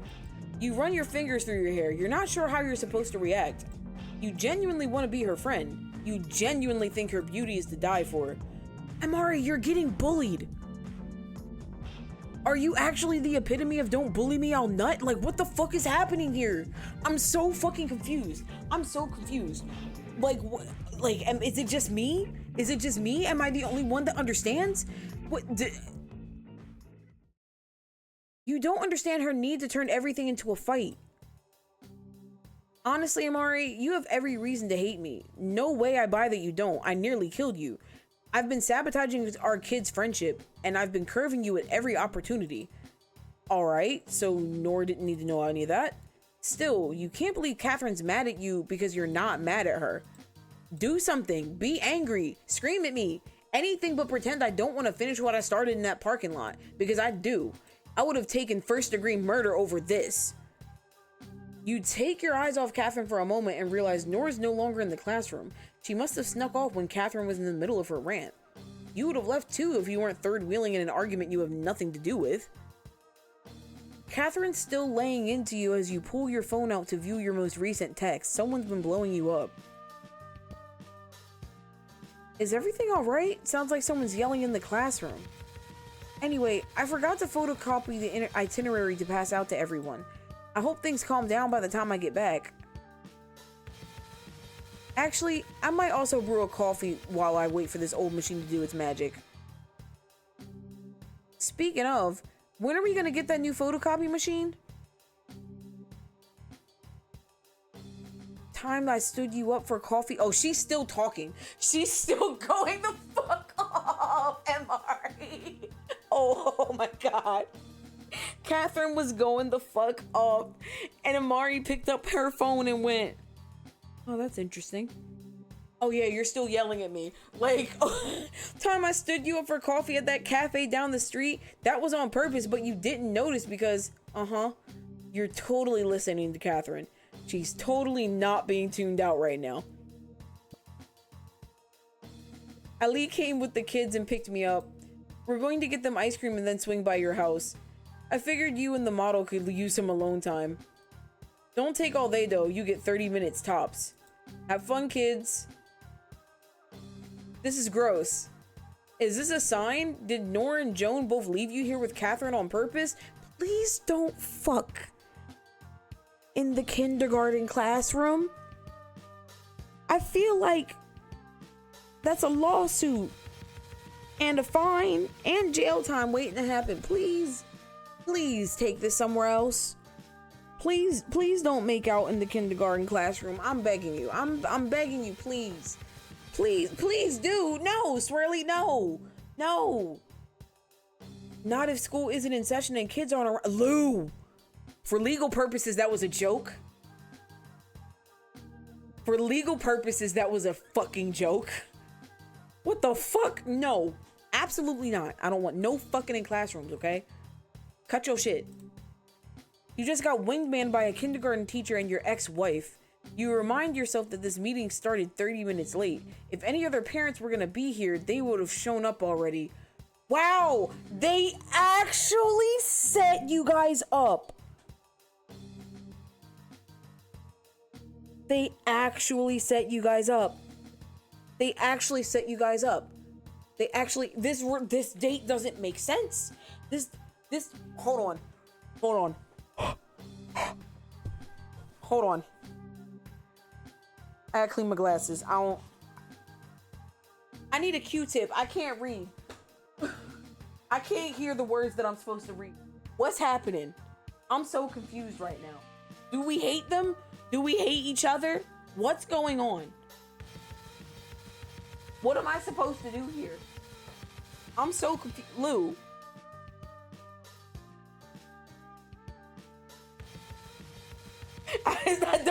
I don't understand. Okay. Oh. We can read Catherine for filth, or we just say nothing. We can go the fuck off, or we can keep pissing her off. Because what she wants is a reaction, and she's not getting one from me. So, what should we do here?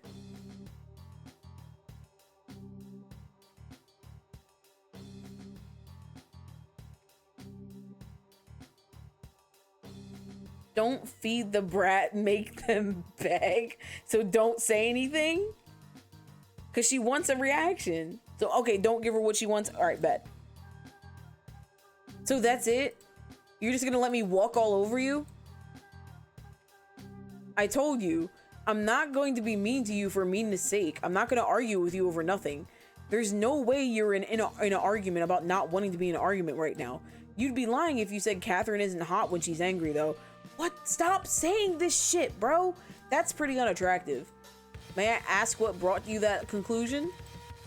If I wanted a doormat, I would have bought one. Ouch. That one hurt. Show me some backbone, Abdi. Anyways, I don't think Dot's coming back. She's gonna reschedule probably. Good.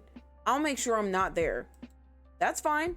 I hope you haven't forgotten about how our kids' play day at the park tomorrow. What? We're supposed to be taking the kids to the playground tomorrow. It's my only day off. We talked about this 2 weeks ago. I reminded you yesterday. You don't think Catherine forgot. She definitely was ignoring your text though. Of course I remember. I was just making sure you remembered. Did we just watch gaslighting happen in real time? Because I don't remember anything about them setting up a playground date. Am I getting gaslit? Is the game gaslighting me right now? What's happening? Your face doesn't make sense. What do you mean by that? Catherine doesn't dignify you or respond. She darts past you, dashes down the stairs like an Olympic medalist. She carries herself with an immense amount of grace, all things considered. She didn't even trip once. You sigh and send a quick text to Joan that everything's under control, though you probably suspect she's right down the hall, leaning against the door, sipping her coffee as she watches Catherine make her exit. Joan's gonna want to know every juicy detail: how you and Catherine met, where you and Catherine met, why you and Catherine met. It's a funny story, really, but after Adahi judged you for falling head over heels with a would-be murderer, you're not ready to get an earful from Joan, too. You didn't think Catherine would arrive at the playdate you guys scheduled at the park, but she did. She was early, too. 30 minutes early. You don't want to overthink it, but knowing Catherine, she probably showed up early to spite Joan. Speaking of Joan, you wonder if she knows about your attraction to her, and this is her way of proving she's superior. Stop self-sabotaging. Enough about Joan. This is about Catherine. You, Catherine, and your 3 children have spent around 2 hours exploring Jersey City Park. The park by your house is closer, but you made the 40-minute drive to this one because Jaleel and Jabari say the other park is boring. You find yourself agreeing with them. This park has swings, slides, playground climbers, seesaws, merry-go-rounds, and about 1 million other kids climbing on top of each other to bounce in a speedy motorcycle. There weren't many people at the park when you guys arrived, so the kids got to ride on their favorite animals and bugs before the park was overrun. Your kids have a tendency to save the swings for last, when the sun is setting and the air is cool against their adorable faces. Cassie wasn't picky about where she wanted to play, she's just happy to be here. You and Catherine are keeping a close eye on your children, leaning against a rail while you oversee them from afar. Catherine may have her flaws, but her smile more than makes up for it. She's been in a fantastic mood, and if all goes well, she'll return home on a high note. This has been lovely. Yeah, I guess it's better than giving you shit, but it's only slightly better. Oh, giving you shit, but it's only slightly better. You laugh at her comment. I get you. Apology accepted. The boys are in full back seats, so you don't have to worry about them getting hurt. Or in full bucket seats, so you don't have to worry about them getting hurt. You love how secure and hardy these seats are. You'd be lying if you said getting them into the seats wasn't a challenge in of itself. You needed Catherine's help to scoop them up into them and get their legs through the holes. You were seeing Catherine for who she is, a flawed person whose fight or flight is always on, who doesn't always make the right choices. Adahi was right. You had a problem with romanticizing your relationships. You couldn't see Nora for what she was and felt bamboozled when you two were together. You even had the audacity to tell Nora she changed when you had created an entirely different version of Nora in your head. You would have divorced yourself too. These swings are cooler than the flat ones over there. Yeah, Mama, I feel like the big robot that saves the day in Force Cadets.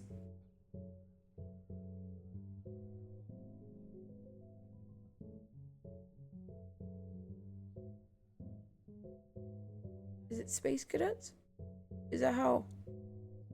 Is that something that happens? I'm not gonna add it to the list because I don't understand it. We're gonna move past that one. Cassie tries to push both boys on the swings. You two watch as she pushes Jaleel and then pushes Jabari, giggling all the while.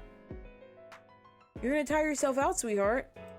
Mommy, they're twins, Mama, equal pushes, like this. Cassie doesn't take no for an answer. She gets her stubbornness from her mother. I have to commend Cassie for never giving up. She's determined to find a way to push both boys at the same time. Cassie can do anything she sets her mind to. It makes for a rambunctious daughter, but you would not believe the things she learned how to do on her own. That's amazing. You smile warmly at Catherine. Your boys are talented too, but you don't want to shift the conversation to them. You're not that kind of person anymore.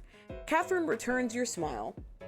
Her grandfather got her a bike without training wheels for her birthday.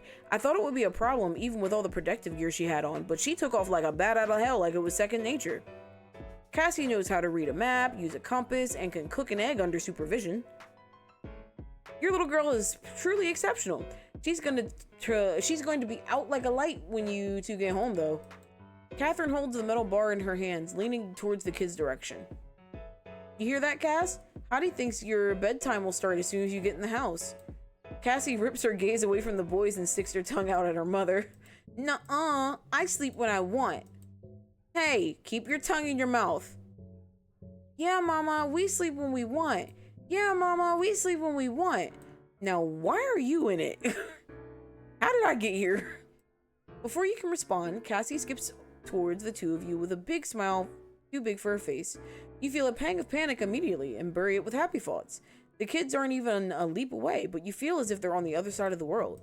Catherine's hand on your shoulder is the only thing that grounds you. Hey, is everything okay? Sorry. Your anxiety only spiked for a second, and that was still long enough for Catherine to feel it. While it's incredible that she's in tune to your emotions, you don't want to be a burden on her. You're ashamed, and you know you shouldn't be because your anxiety is not something you can control. Your thoughts got away from you and you reined them in as fast as you could. What's with the long face? No need to apologize. She lets go of your shoulder. I probably shouldn't have touched you like that without your permission. I should be the one apologizing. Before you can tell Catherine it's not her fault, Cassie stops in front of you two, jumping up and down in pure glee. On the 17th jump, she nudges at Catherine's side. Her mother crouches down and smiles. I have to pee! Catherine gives Cassie a big kiss on the cheek before scooping her up into her arms. She twirls her daughter around twice before giving her a tighter, shorter hug and then looks at you with the sweetest smile on her face. You can't help but blush. This feels normal. This is the life you've always wanted. There's a bathroom nearby. I'll meet you there. It'll take a while for you to get the twins out of those things. It's not a gross porta potty, is it? You've seen one too many videos about people in porta potties flying off into space. Ew, no. It's one of those tiny buildings. Pretty sure it's a gender-neutral bathroom. Thank goodness.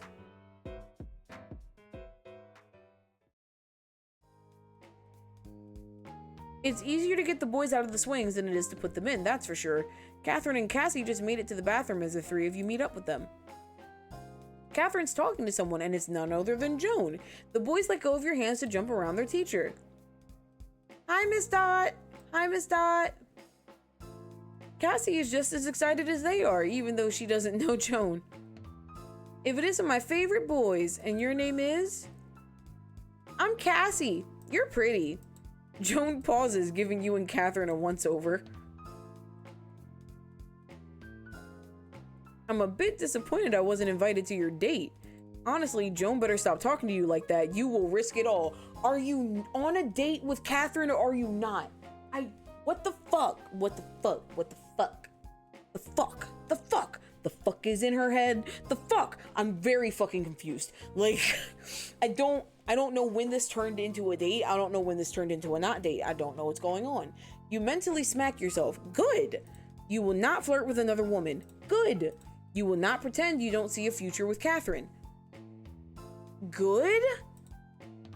You deserve to be happy. Good. It's a play date. I saw the way you looked at Amari. I was looking at him like any other person. Right. So, what brings the two of you to the loo? I have to pee. Far be it from me to be in your way after you. I'll be out here waiting then. I want to hear all about this date. So we are on a date. It's not a date. Okay, it's not a date. You're surprised the inside of the bathroom is spotless considering the circumstances. There's 3 separate stalls, thankfully, so Cassie does her business in one of the other ones. This is a very long ending, by the way. It's been gray for a while. She finishes before the twins, naturally, so by the time they're done, she's already drying her hands. Boys, can you escort Cassie to Miss Dot while Catherine and I use the restroom? There's a small window on the bathroom door where you can see the top of Joan's head. You feel much better knowing that the kids are safe with Joan. Race you! Jabari doesn't bother with putting his hands underneath the dryer. He sprints towards the door. Jaleel, don't let her get away! But this is the best part. I like the smell and the bubbles. Jaleel bumbles behind Jabari. Cassie opens the door and Joan greets the 3 of them with a smile. You exhale, quite pleased with yourself. Although brief, you've created some alone time with Catherine. Speaking of Catherine, someone was in a good mood today. Catherine pushes her glasses up the bridge of her nose, debating what she should say in response. If this was yesterday, you'd brace yourself for a tongue lashing. Are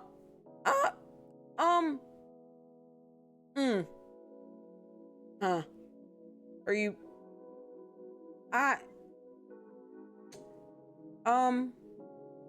To tell the truth, I haven't had this much fun in ages. And Cassie likes you a lot. I can't date anyone because she ends up hating their guts. Oh. Well, you're happy Cassie agrees with your digestive tract. Your hand finds Catherine's hand on the sink and you notice how well kept her nails are. They're painted pink and match her outfit. She washed her hands when Cassie washed hers, so they're super soft too. You could hold her hand forever. You bring her hand up to your mouth and give it a kiss, massaging the top of it with your thumb. I don't know how we got here, but we're probably about to get a full screen image. And I don't know how we got here. She smells really good. You lose yourself in her perfume. You don't know when you'll get this chance again, so you savor it. You've been thinking about being this close to her for weeks. You're taking your time with Catherine. You make sure she's comfortable, looking for any indications that she wants you to stop. When you don't find one, you trace the curve of her jaw with your thumb and move in closer, brushing some of her hair behind her ear. You catch the smallest glimpse of her eyes and it leaves you breathless. You want to kiss her so bad you can't stand it. You give up, give in, exhaling sweet nothings as you lean into her lips. Are we prepared for this image? Because it's gonna be a full screen image. They're gonna show us them kissing.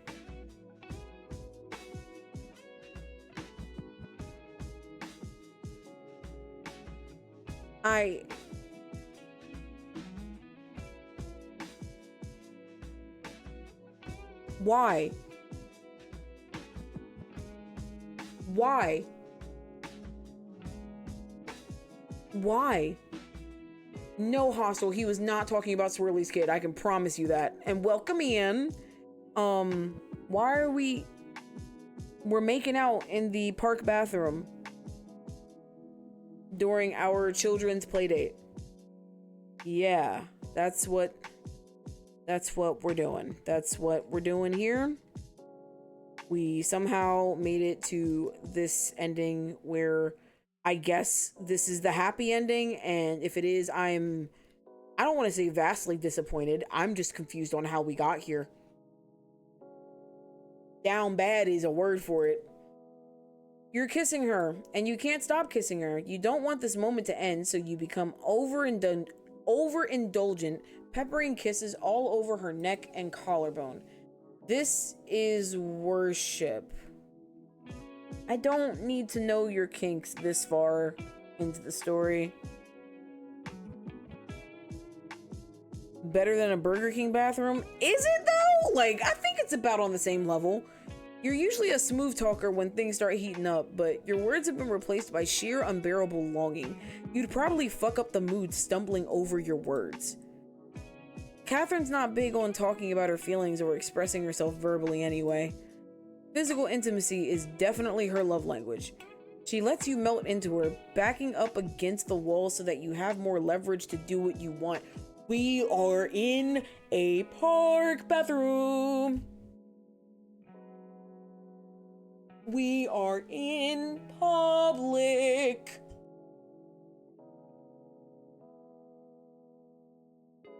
We are in a public park bathroom. And your kids are right out fucking side.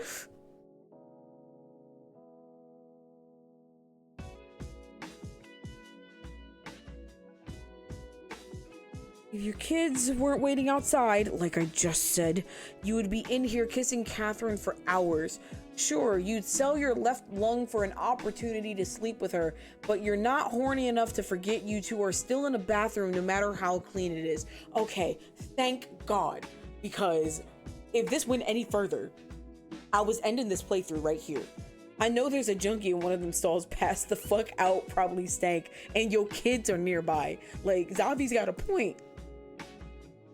My God, I'm taking a sip for that.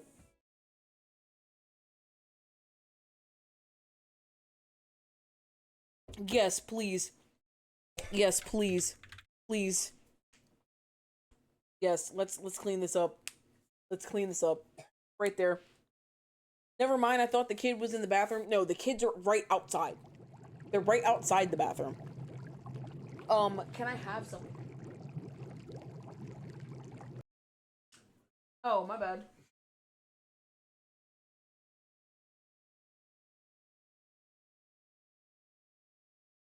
I gotta get one of.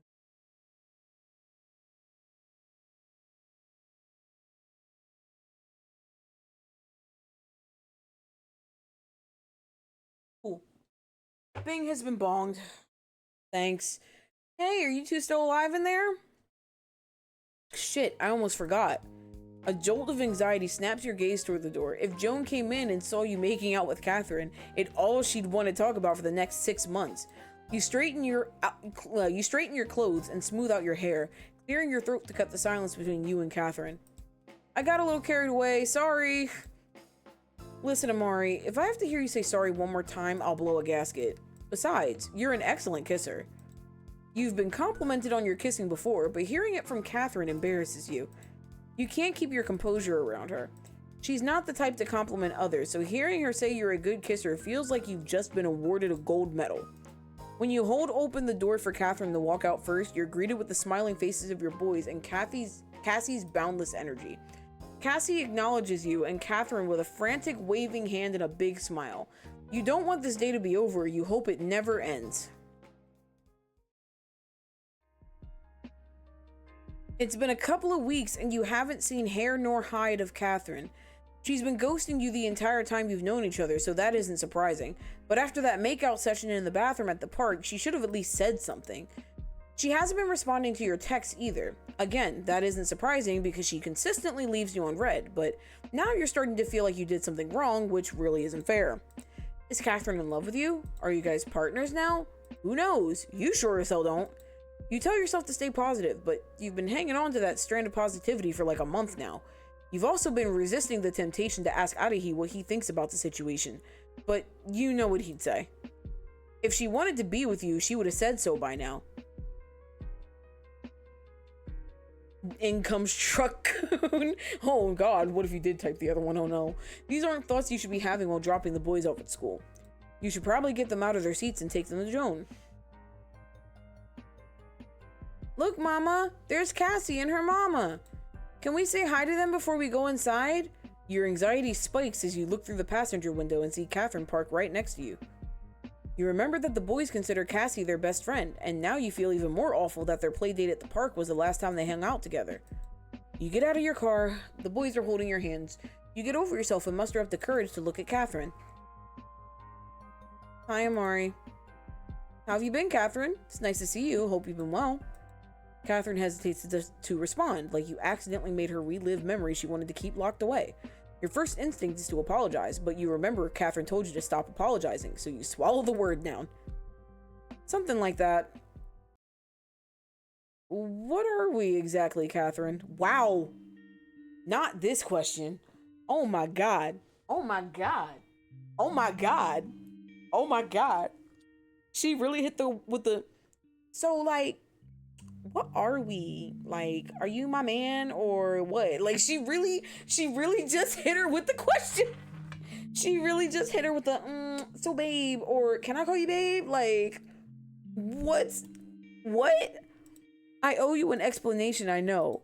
Cassie and the boys are blissfully unaware of the situation. Cassie is somehow playing a hand clap game with the two of them. You're a good person, Amari. Better than I deserve, and I'm not being self-depreciative. I'm not a good person.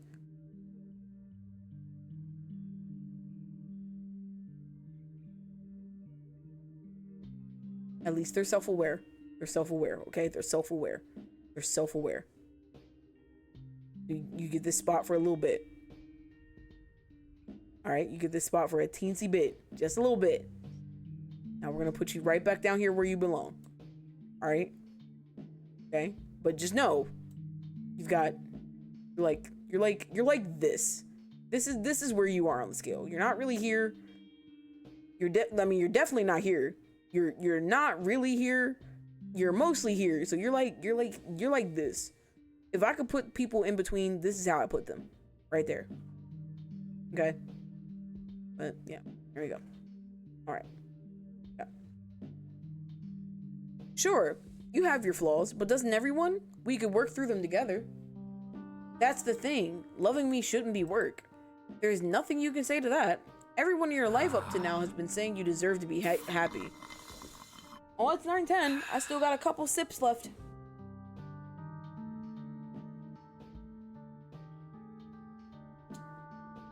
You would be doing them a disservice if you plunged headfirst into a relationship that Catherine is smart enough not to want. I want to work on my own issues before I commit to another person. I was silly to think I could change in a couple of weeks. So that's what you were doing all that time? I thought you hated me. The school bell starts to ring. The boys scamper behind your legs while Cassie hides behind Catherine. They know that means they're officially late and there will be consequences. You and Catherine exchange awkward smiles. It's clear you two want nothing more than to be together, but the timing just isn't right and you're not the people you want to be, but you're working on it. Catherine wanted to be a better her for you, and you're finally starting to work through your own issues as well. So why does this resolution feel so bitter? Life has taught you a lot of hard lessons recently, and the most important being that you have to let love go, even if you don't want to. You have to learn how to move on, no matter how much it hurts. So, do you want to schedule another play date for the kids? My job gets me free museum admission. My boys have never been. Sure. I'll meet you back here after I talk to Cassie's homeroom teacher about her being late. Sounds good? More than good. See you in a bit. You're jumping for joy in the inside. You're happy you can still be Catherine's friend, and that things aren't as strange as you thought they would turn out to be 5 minutes ago. And who knows?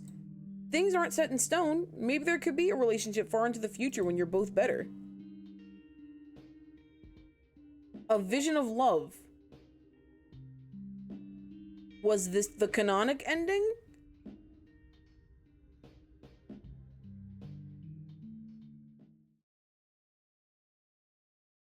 We're gonna see.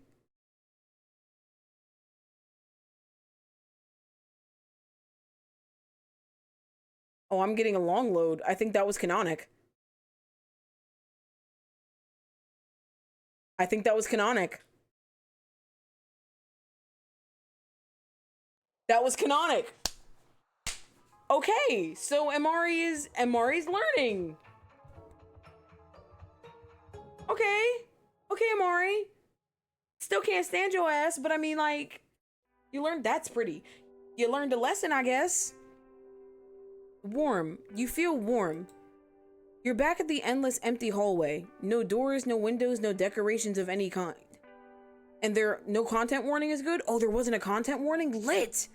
There are only barren walls gliding by as you bring one foot in front of the other. It occurs to you that you must be dreaming again. You hear a voice. It isn't unfamiliar, but at the same time, it isn't one that you've ever heard before. It almost sounds like a blend of all the comforting voices that you've ever heard before, like Biggs and Arahi and Issa and Yolanda and all your friends blended together. Amari, are you ready?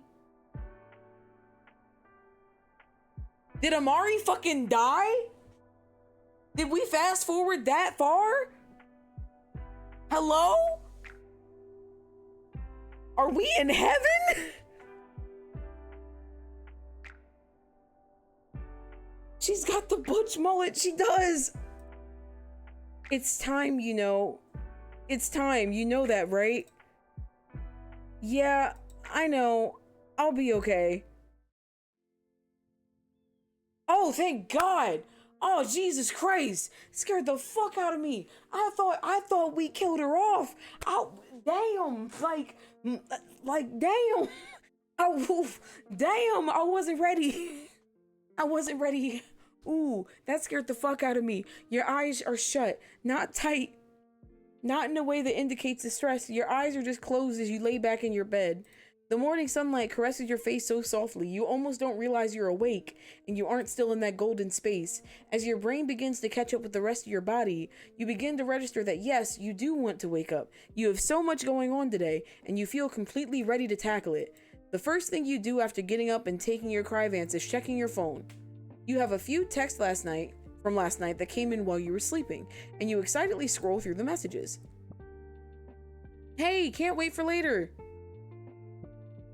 Just so you know, Malik has insisted on bringing his children. Unlike him, they know how to behave, so it shouldn't be an issue.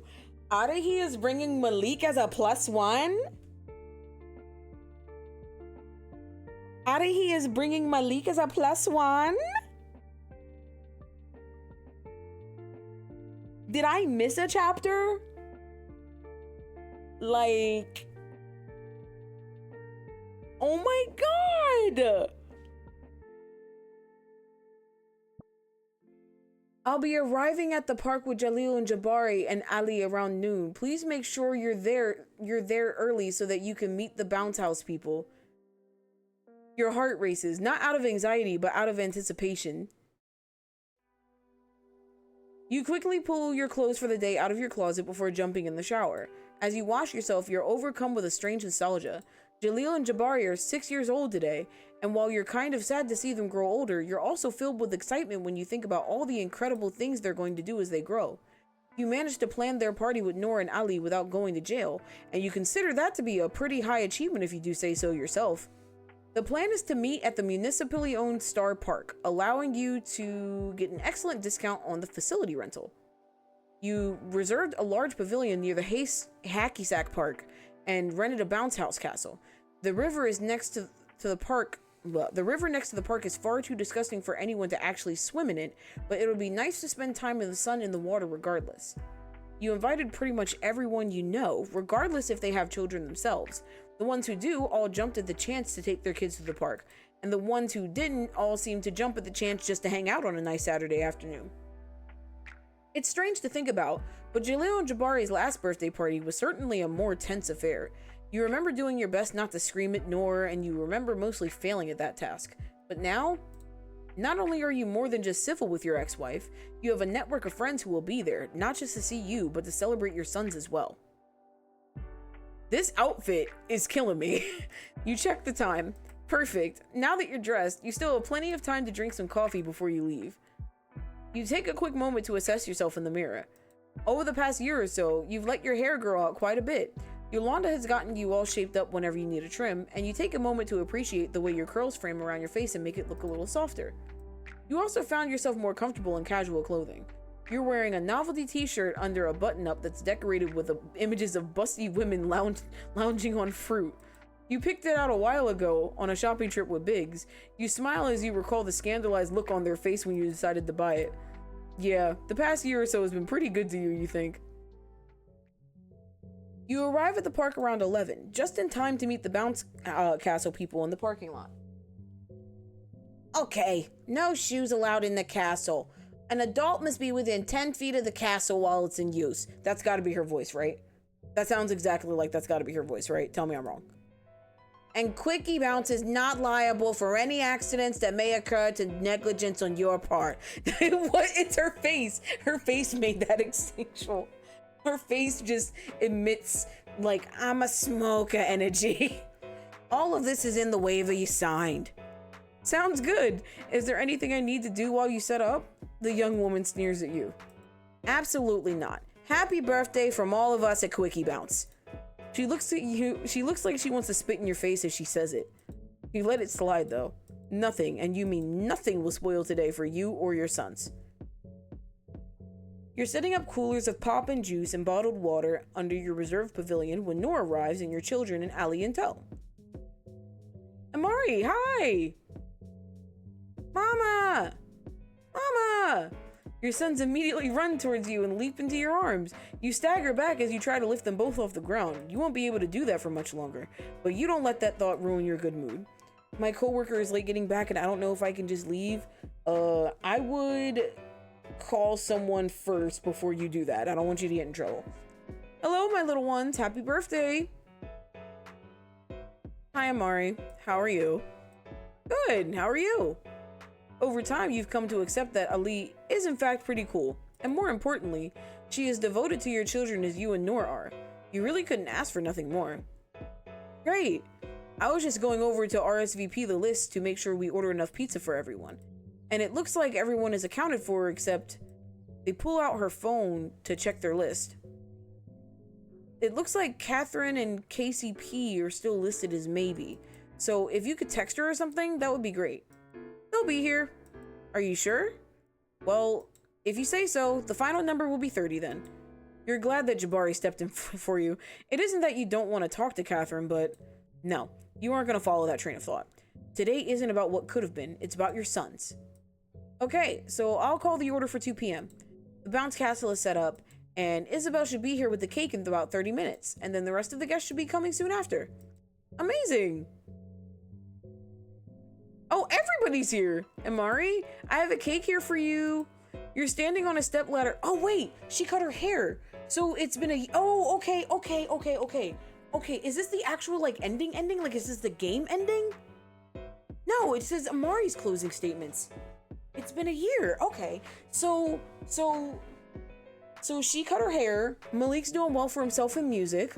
And Anaya is... Anaya-ing, I guess. Issa, it's great to see you. You step down off the ladder and give Isabel a quick side hug. You look amazing. Thank you so much for getting the cake. Nora and I really appreciate it. Hey, you know what I just realized? We should count how many people MRE has fucked at this party. So far, we're at 2. Or, like, an attempted one. Wait, no. Did Amari and Isabel hang out? No, they hung out, but I don't think they actually dated. I don't remember. No, they did. They did date, but they didn't do anything. But still, it's no problem. My cousin's bakery has the best tres leches cakes this side of the Hacky Sack River. There's no way I couldn't get one for you all. She hands you one of those insulated zip bags that the delivery drivers carry. There are ice packs in here to keep the cake fresh until it's time to cut it. It's all wrapped up and everything, so we don't need to fit it into a cooler. Amazing, thank you. You put the cake on one of the long tables under the pavilion. I'm just finishing up the decorations. Feel free to grab a drink, relax, and the others should be here soon. Great. I've got to tell you about what happened to me on my way home from rehearsal last night. You get back to decorating as she launches into a long story that she has already relayed to you live via text last night. Out of the corner of your eye, you watch Ellie holding your son's back as they try to chase a family of geese near the playground equipment. It doesn't take long for guests to begin arriving. Eugghhhh shows up right on time, dragging the infamous Malik behind him. You aren't exactly sure what they have going on with each other, but you have a sinking suspicion that Eugghhhh doesn't either. Malik has 2 kids following behind him, probably around the same age as Jaleel and Jabari. Hey look, it's our boy! It's our boy! He's here! It's bestest boy!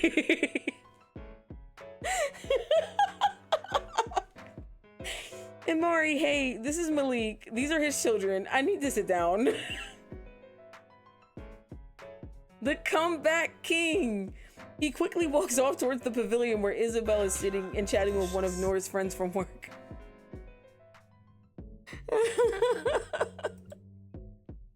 Damn.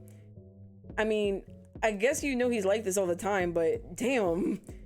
Hey, I'm Malik. Hi, Malik. I've heard quite a bit about you. Anyways, thank you for inviting me and my kids. It's nice to get to take them somewhere besides my place. Somewhere besides your place? Don't they live there? It's complicated, but you know what I meant. I'm gonna make sure Eugghhhh doesn't pass out or something on the bench. I brought emergency painkillers just in case. This man will faint anywhere if you let him.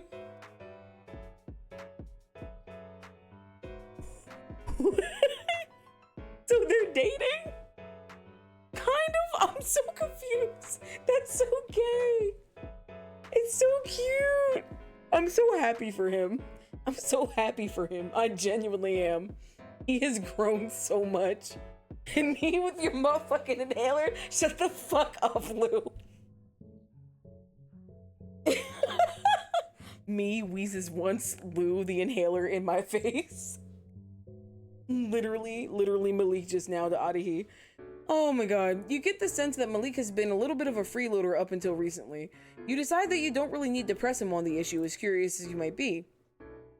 Hey Amari, I brought balloons. Many balloons, in fact. Over a dozen balloons of various sizes and colors, embellishing with ribbons and paper tissue accents. They're so big, they crowd around her face, so you take them from her and place them on the gift table. The boys will love these, thank you. I might have waited until the last minute to look for a gift. I don't know what 6-year-olds like. The fact that they're twins was just double anxiety on what to get. You can tell I don't usually go to kids' parties. There's a first for everything, huh? No, it's fine. You didn't have to bring anything at all. Besides, you'd be surprised at what 6-year-olds will accept as gifts. Anaya relaxes and you pat yourself on the back for making her less anxious. You know she's not the type of person to start conversations, much less carry them, so you take the reins. You won't let her feel out of place on your boy's special day. She belongs here, gift or not. She's one of your good friends, and you're willing to tag along with her the rest of the day if it means she'll feel comfortable. Jabari got attached to a bottle of barbecue sauce when he was younger, and would cry if I didn't let him play with it. Other kids have blankies or plushies to bring them comfort. Not Jabari. If he didn't have his bottle of honey mustard barbecue sauce, he would cry the rest of the day. Barbecue sauce? What? Did you tie a bow around it? Please tell me you let him decorate it with stickers. No, but that's a good idea. Your teeth are rotting from how cute Anaya is. She's really playful despite her shy, kept-together demeanor. She put the happiness of your barbecue sauce-obsessed 2-year-old first, willing to risk his twin getting jealous and also wanting his own designer bottle of barbecue sauce. That's something only someone who loves kids would do. I didn't want him running around with a bottle of sauce, so I only let him have it on special occasions. You flinch at the thought of Jabari running around the house, dousing your furniture in the smoky condiment. It would have taken you ages to get those stains out of the carpet. I still have that bottle of barbecue sauce, but it never leaves its solitary place in the pantry. Mostly because it's expired, but Jabari's outgrown it. I don't even think he'd remember it if he saw it. So you're keeping an expired bottle of barbecue sauce in your pantry for sentimental purposes? Well, when you put it like that, yeah, I suppose that's so... Don't ever change, Amari. Okay, so maybe this whole barbecue sauce thing wasn't the best story to calm Anaya down with, but hey, her concern is completely warranted. You should have emptied the bottle and washed it out if you were going to keep it a long time ago. The sauce isn't going to retain your memories of baby Jabari, and you're not going to eat it either, so what's the point? Getting attached to years-old barbecue sauce is almost as strange as two-year-old Jabari wanting to cuddle with it like a teddy bear. Anyways, thanks for talking with me, Amari. You're weird, but in an endearing way. Glad I got to see this side of you. It finally occurs to you that other people might have idealized perceptions of you. You weren't the only one picking and choosing the things you wanted to see in others, as Anaya demonstrated in 64K. But that's your fault, though. You wanted to be this suave, smooth-talking lady killer. You didn't want Anaya to see you as anything but an elegant John Dwan who wears silk robes and drinks red wine every night before bedtime. You wanted her to think you'd change your life. You can't believe how you acted in the past. Absolutely unreal. How were you supposed to change her life when yours was in shambles long before you met her? Hey, Earth to Amari. Anaya waves her hand in front of your face and you stop thinking so hard about things you can't change. There you are. You always have this spaced out look whenever you start thinking too hard. Wanted to make sure you're all there before I catch up with Isabel, and maybe introduce myself to all the new people here. Maybe we'll see just how much juice my social interaction battery lasts. You watch Anaya mingle with the other guests and sigh in relief. You're glad your friendship with Anaya is still solid after things went completely pear-shaped back at Yolanda's place during your intervention with the girls. You said a lot of things you didn't mean in a desperate attempt to rationalize your behavior. You can't apologize enough for your visceral reaction. You had fully convinced yourself Anaya was the one. It still hurts a little, but now you can confidently admit that was all your fault. Anaya didn't tell you to put her on a pedestal, and she certainly didn't indulge your delusions of grandeur. You can feel a panic attack coming on, but you refuse to have an episode in a crowd full of happy, laughing people. Absolutely not. You'll swallow glass before you give in to your demons. Hey, girl! You look good! Not you, Amari. Hi, Yolanda! It's my favorite person! I can't wait for Volume 2 so I can play as her. I need to learn more about her. I love her. You look good, Amari, I guess. The earthy tones of Yolanda's voice snap you back to reality. You turn around and are met with her signature warm smile. You smile back, grateful for her presence. After all, without Yolanda calling an emergency reality check with the other girls, you probably would have continued to treat people like shit in pursuit of the perfect person. Yolanda! It's good to see you. I'm so glad you could make it. Of course. This means a lot to you, and it's your boy's big day. I wouldn't miss it for the world. You're too good to me, Habibi. I have much to thank you for. Don't be silly. That's what friends are for. If someone told you a few months ago that someone who isn't Arahi would have kicked your ass and read you for filth about your unhinged behavior, you would have called them a liar. Yolanda is down to earth, honest. She's never had any ill intentions towards you and has only wanted to help. You were in desperate need of a friend like her. You know, it's like you've become a whole new person these past few weeks. You're happier. It's a good thing too, because I was getting pretty sick of doom and gloom Amari. She's right. You are happier. You've shed a decade's worth of self-inflicted emotional turmoil, and your footsteps are lighter for it. You're no longer dwelling on the past and looking forward to the future. You'd go as far as to say you're excited for what tomorrow will bring. The medication you take combined with your new outlook on life makes every living second feel phenomenal. This has to be what they mean by the phrase getting high on life. Live, laugh, love, like middle-aged white soccer moms love to say. After this birthday party, you're going to head to the nearest hardware store and buy one of those rustic hanging wall signs. Nobody's answering the phone. I want to go home. Did you call your coworker? Like, do you know why they're late? I hope you can get home soon, Swirly, because that's unacceptable. Like, what the fuck? Like, get back. Hurry up. I hope you're okay, but like, hurry back, please. Thank you. I need my bestest friend home. Thank you. Appreciate it. While you're at it, you'll start using terms like blood orange and build a swing chair in your backyard where you can read your novels. Just taking this a little too seriously. Hell, you might even look for a minivan to restore and put you might look for a minivan to restore and put 4 TV screens in it to finalize your transformation. I tried. Ooh, Yeah, that's a problem. She needs to get her ass back here. Because, where the fuck is she? Or they. Sorry. He? Whatever they are. Whatever they are. They need to get their ass back to work. So that you can come home. Because we miss you here. You're joking about all of this, of course, but you can't help but wonder how the Sharons and Helens and Carols of the world are so happy all the time. You watch as Yolanda starts to mingle with the other guests. You're proud of yourself for not immediately jumping to the conclusion that Yolanda is upset with you because she didn't stay and talk to you for 45 minutes. Now that you've accepted, you have a problem with control. It's much easier to identify when you're having irrational thoughts. But there's still one more person you're hoping arrives. I'm staying clocked on until I find out, until they get back. Yeah, that's the best. Because don't leave if you don't know you're supposed to leave, because then that's when other problems arise, and I'd rather get in trouble for staying too long than leaving early. Because they really don't like it when you leave early. No job likes it when you try to leave early. God, do they not. You can't complain. Today has been fantastic.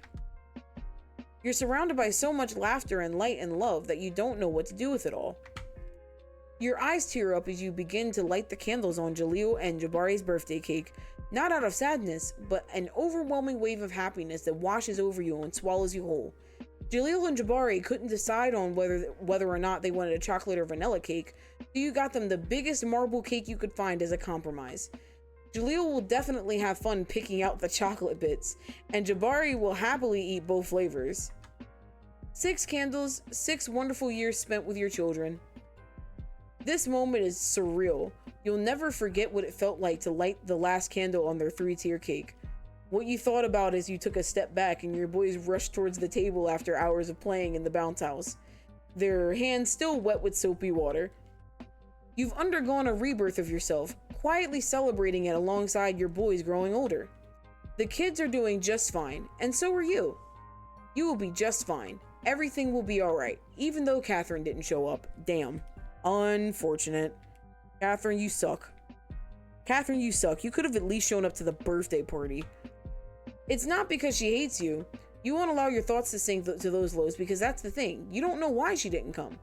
Your days of jumping to conclusions are over. She's a busy woman, and on top of that, she's known not to be punctual. You are not going to stand here and make up things that didn't happen. As dusk falls, you find yourself wrapped in a cool breeze as the chirp of crickets and cicadas break out into a crescendo. Dots of lightning bugs garnish the burgundy blue sky. You catch a glimpse of Malik's children chasing after them before you close your eyes and let out a sigh. When you light the last candle, Isabel starts singing the happy birthday song as if it's on cue. She was waiting her entire life for this moment. You can't complain because Isabel's voice is gorgeous. You almost lose herself in her aria until Ali joins in and most of the adults start singing along.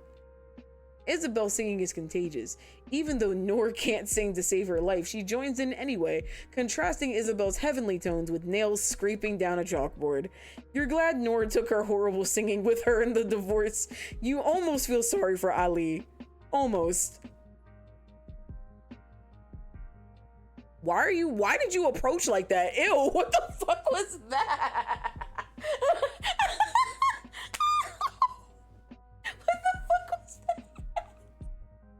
What he's thinking? Can I see that again? Can I see that again, please? Was that a glitch? Was that a glitch? It's not a glitch. Oh my god, it's not a glitch. It's not a glitch. Oh, that is so fucking funny. That is so fucking funny. He really said slide on him. Like, he really slid in there. Oh my god, okay, let me stop. Oh my god, that was so funny. That was too goddamn funny. Oh my lordy Lee. Oh, Adahi is still being his stubborn self, trying hard to keep his signature scowl on his face, but you can see the teensiest bit of smile on the edge of his lips. He's totally enjoying himself. He just doesn't want anyone else to know that. Malik would probably tease him to death if he saw him joining in on the singing. You feel someone take your hand into their own in a silent greeting. Their touch is so familiar that you don't have to look to see who it is. You turn to Putty and melt into their embrace when they hug you. You've been yearning for them to touch you again for weeks. Okay, so she did show up. Yay! Yay! I'm so happy that Catherine showed up at the last minute. Yay! This is so good for him, you know? Yay! The hug doesn't last long. Neither of you want to become a topic of gossip, so you let go. She reaches out to hold your hand once more, and you happily let her hold it again. You can recognize Catherine's perfume a mile away. It spellbinds you. You're falling deeper and deeper into her presence, and you can't find it in you to pry yourself away. I mean, it's cute, but like, are we happy about it? Do we accept this? Because I don't really, I mean, it's growth, I guess. See, told you I'd come. Uh-huh, you're late. You know, I could have just not shown up at all, but I wouldn't have done that to you. Catherine pauses, her face scrunching up in disgust. And who is that singing? God, they sound awful. Maybe I should have just stayed home. Jabari starts singing at the top of his lungs. Why did her name change? Why is it Casey and not Cassie now? Hello? Why is it Casey and not Cassie now? What the fuck? What the fuck? I made the clients a lovely dinner and they're not here yet? Oh no. You could save me a plate. Save me one too, Swirls. I'll save you one, I promise. I'll cook for everybody. Next, Cassie pulls up a chair next to him, jumps on top of it, and joins him at full volume, effectively drowning out Nora's screeching. Jaleel puts up a chair next to Casey and joins his brother and the best friend. And you can't help but giggle at the sight of 3 kindergartners singing completely out of tune. Hey, Catherine? Yes? I love you. I know. I love me too. Who wouldn't? Deflecting with her ego, huh? Typical Catherine behavior. I love you too. So you wouldn't have any problem running away with me and the kids to the other side of the world and getting married and becoming new people in a different country working completely different jobs? Absolutely not. You were joking, and you were certain Catherine knows you were joking, but her blunt response still hurts. It takes you a second to regain your composure. It wouldn't work. I'm not that person, and you know that. I know. I understand. Isabel wraps up the end of the song with an impressive solo. Your boys inhale goo gobs of air, and their cheeks... Your boys inhale goo gobs of air, their cheeks perfectly round circles. Instead of responding, you gently squeeze Catherine's hand. You're thrilled you get to spend this moment with her, despite your incompatibility and Catherine's fear of commitment. There's no one else you want beside you. Happy Bay Day? I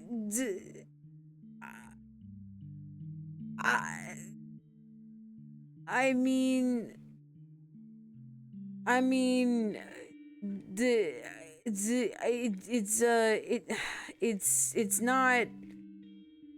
it's not like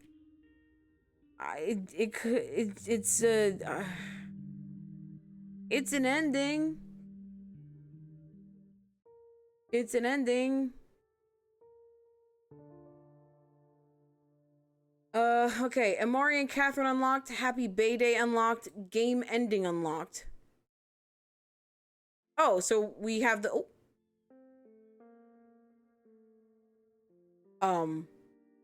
my menu's different.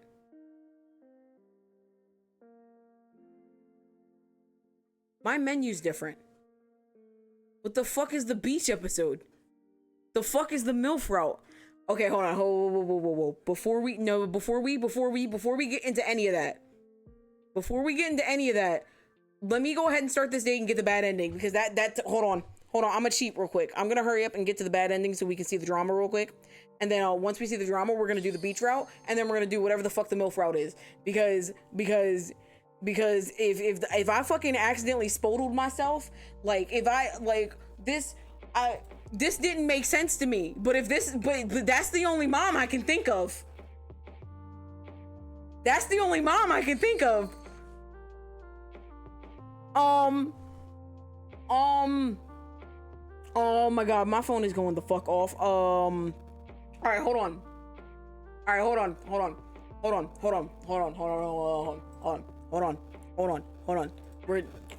We're getting the bad ending real quick. I just want to see what the bad ending is real quick. Give me a second. Give me a second. I clicked the wrong person. I just realized.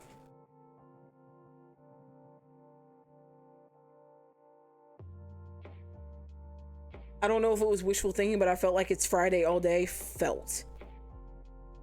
On God, understood. Come on. Come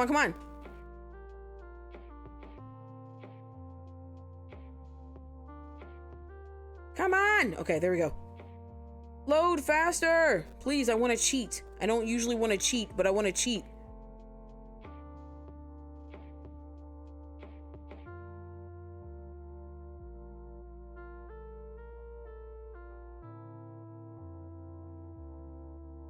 Okay, alright. Okay, hold on a second. I gotta go back. I have the cheating route. We're gonna cheat real quick. We're gonna see the bad ending. Then we're gonna do it in order. There's a beach route, and there's a beach day, and there's a fucking MILF route. I really want the MILF route to be exactly what I think it is. I really do. Okay? Oh my god. I made barbecue chicken and corn on the cob on the barbecue, and I made scalloped potatoes. That sounds delicious. That sounds delectable. Do you understand me? I don't usually eat scalloped potatoes. I don't really like cheesy potatoes, but I'm always open to try new things. Okay. All right. We're going to speed run. We're going to speed run the bad ending, okay? We're going to speed run the bad ending.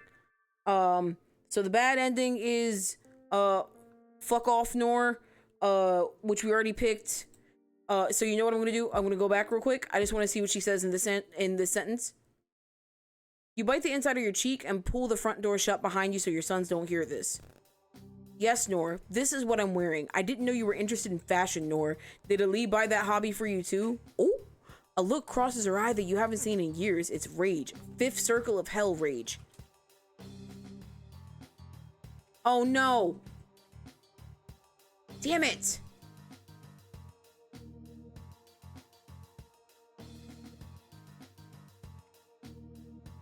I need to see if it's glitching, because I don't know what Nor said, and I might have to restart this. I might have to restart the game. So I'm just skipping through this for a second. Okay, so it glitched for a second. Yeah, I can't even read that. Okay, hold on a second. I'm gonna restart the thingy. I might have to restart the game so I can read the content.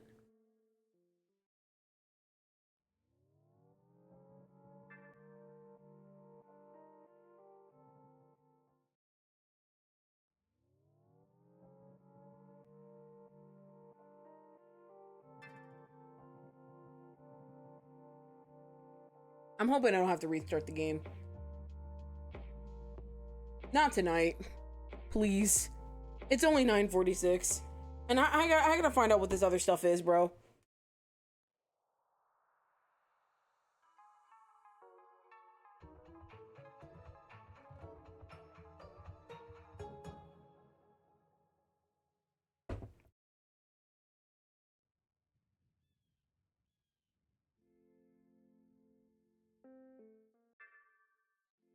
Okay, so she says, this is what I'm wearing, you asshole. You bite the inside of your cheek. You tell her off. This is what I'm wearing. I didn't know you were interested in fashion. Did Ali buy that hobby for you too? Please let me read it. Yeah, there we go. Don't talk about Ali like that. You're lucky I even let you share custody. Don't push it. Or what? It's not like Nor would win a custody battle anyway. You're clearly the superior mother. You're still going to embarrass her though, because how dare she even think about keeping you from your boys? Are you really fucking doing this right now? Threatening me with a custody hearing because what? You don't like my outfit?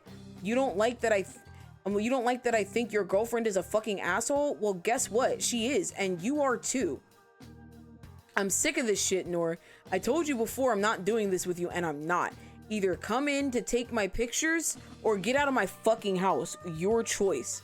By the way, this is what you're supposed to pick for the canonic ending. So this right here actually happened. What we picked did not. You don't give her a chance to argue with you instead you open and hold the door for her, allowing her to make a choice. Jesus. Okay, so now let me back up and actually hit fuck off, Noor. Because that's actually what we're supposed to pick for the bad ending.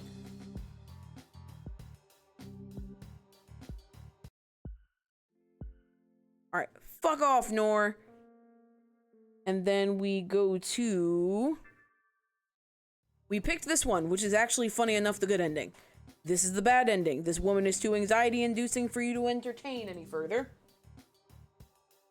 You scoff and start to lead your sons back to your car when you hear them hear the telltale sniff that always happens before one or both of them is about to start crying. Great. This is just great. You turn back to face Catherine, who seems to be contending with a similar situation. She's standing outside her car, driver's door open, while Cassie blubbers in the back seat. Hey, Catherine, listen. Why don't we exchange numbers so we can set up a play date or something with the kids? They seem to get along well, so yeah, we might as well. You hold out your phone for her to enter her information into. What? Is she too good for one stupid courtesy playdate? Alright, fine. She takes your phone and enters numbers. My phone died, but I'm back. Welcome back. They finally came back. She had to take one of the clients to the ER, so that's why they were so late. Okay, well that's a valid explanation. I hope the client's okay. I know you can't give too much information, but I hope they're okay. I'll text you tonight, and maybe we can set up something later for this week. The boys will be at a friend's next week, so any time before Saturday works for us. Sure, bye. She gets into her drawer and drives off, leaving you once again feeling like you just fought for your life in the elementary school parking lot. In the evening, okay, so in the evening, you're watching your little murder mystery, and then you text her, right? And then we go to the school and everything, and all that jazz, and then permission to fraternize with the enemy was the bad answer. Oh no, this was the good answer, funny enough. This was technically the bad answer. So we chose the bad answer twice and still got the good ending. So I'm just gonna click this real quick. Permission to fraternize with the enemy. Noor doesn't respond, probably because you're being silly. You don't take offense to her silence. Models have other people dress them, but it's clear you have an eye for fashion, Catherine. We are in the presence of a multi-talented fashionista. What? Catherine's one of those people who has had to be tough her whole life. It's clear she doesn't know how to handle your compliments. Wrong equation, right answer. No, that's literally what happened. Why are you being so nice to me? It's such a shame too, because you mean what you say. Catherine is gorgeous. You're lucky to even breathe the same air as her. You scarcely pay attention to what she's saying. Quit it. It's annoying. I don't mean any harm. You're stunning. You don't have to do anything to deserve kindness. Cut the bullshit, Abdi. You think I don't know there's some ulterior motive behind your mushy, kind words? You genuinely want to be her friend. You genuinely think her beauty is to die for. You don't understand her need to turn everything into a fight. Honestly, Amari, you have every reason to hate me. No way I buy that you don't. I nearly killed you. I've been sabotaging our kids' friendship, and I've been curving you at every opportunity. Alright, so Noor didn't need to know any of that. Still, you can't believe Catherine's mad at you because you're not mad at her. Do something. Be angry. Okay, that's repeating. So let's go back. Did I have to pick the bad answer, which is the answer we actually picked the first time, which is genuinely surprising. We have a tendency to do that. We have a tendency to get 1 + 1 and somehow get it to equal 13, but like 13 is the answer that we're looking for, even though we should have been looking for it. So don't say anything is supposed to what?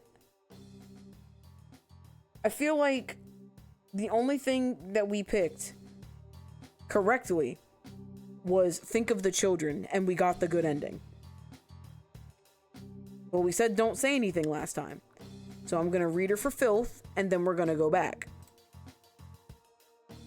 You've been talking and talking for 5 minutes straight. You're not having a conversation with me. You're talking at me. Excuse me, I'm not your punching bag. Please, Catherine, I'm trying to make this work. No one asked you to get close to me. Sounds like a personal problem. That's exactly your problem. It's everyone else's fault but your own. Your words come from a place of hurt, from the version of Amari that existed months ago before you met Biggs, Anaya, Isabel, and Yolanda.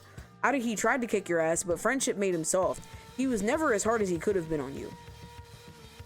I used to be like that before I got hit with several reality checks. Nothing in the world was right, and it was my job to fix it, even if it didn't need to be fixed. You wish someone would have grabbed you by the shoulders just like you're grabbing Catherine by hers. You wish someone had the courage to look you dead in your eyes when you were in the middle of a power trip and told you that you were wrong. That you've always been wrong. I ended up pushing people away with my overbearing attitude, and I'm not going to let you make yourself miserable like I did. You wish someone had the guts to be honest with you. The only one standing in the way of your happiness this whole time was yourself. You sigh, letting go of Catherine's shoulders. Anyways, I don't think Dot's coming back. She's going to reschedule probably. Oh, okay, so that's completely different. First time we just ignored her ass. Okay. So, glad to know that that monologue is supposed to be a part of the good ending.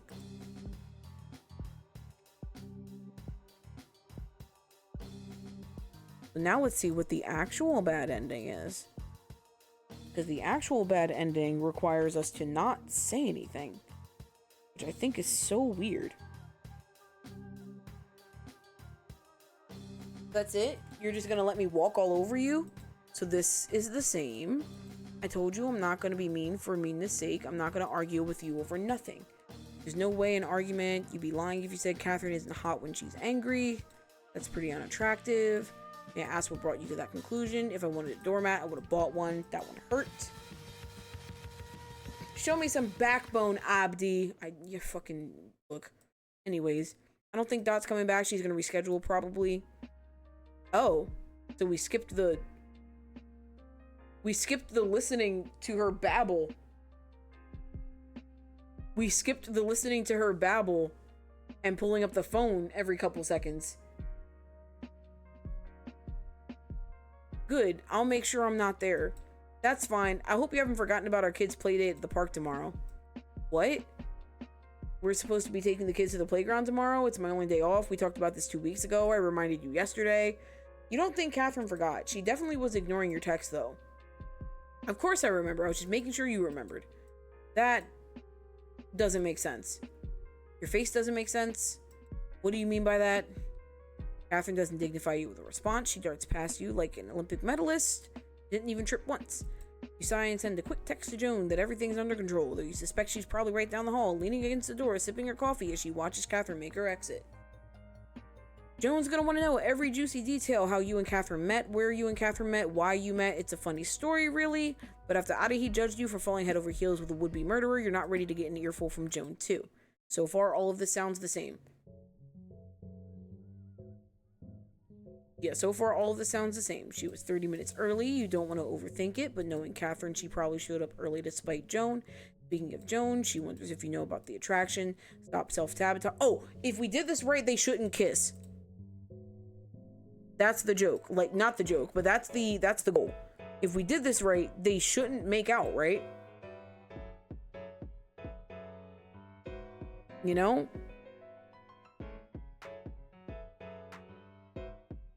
Your kids have the tendency to save the swings for last when the sun is setting and the air is cool against their adorable faces. Cassie wasn't picky about where she wanted to play.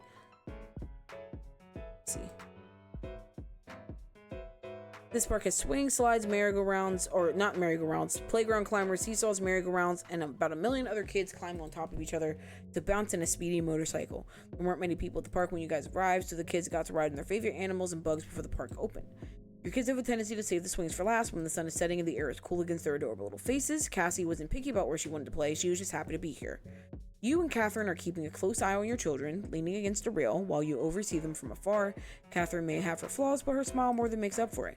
She's been in a fantastic mood, and if all goes well, she'll return home on a high note. This has been lovely.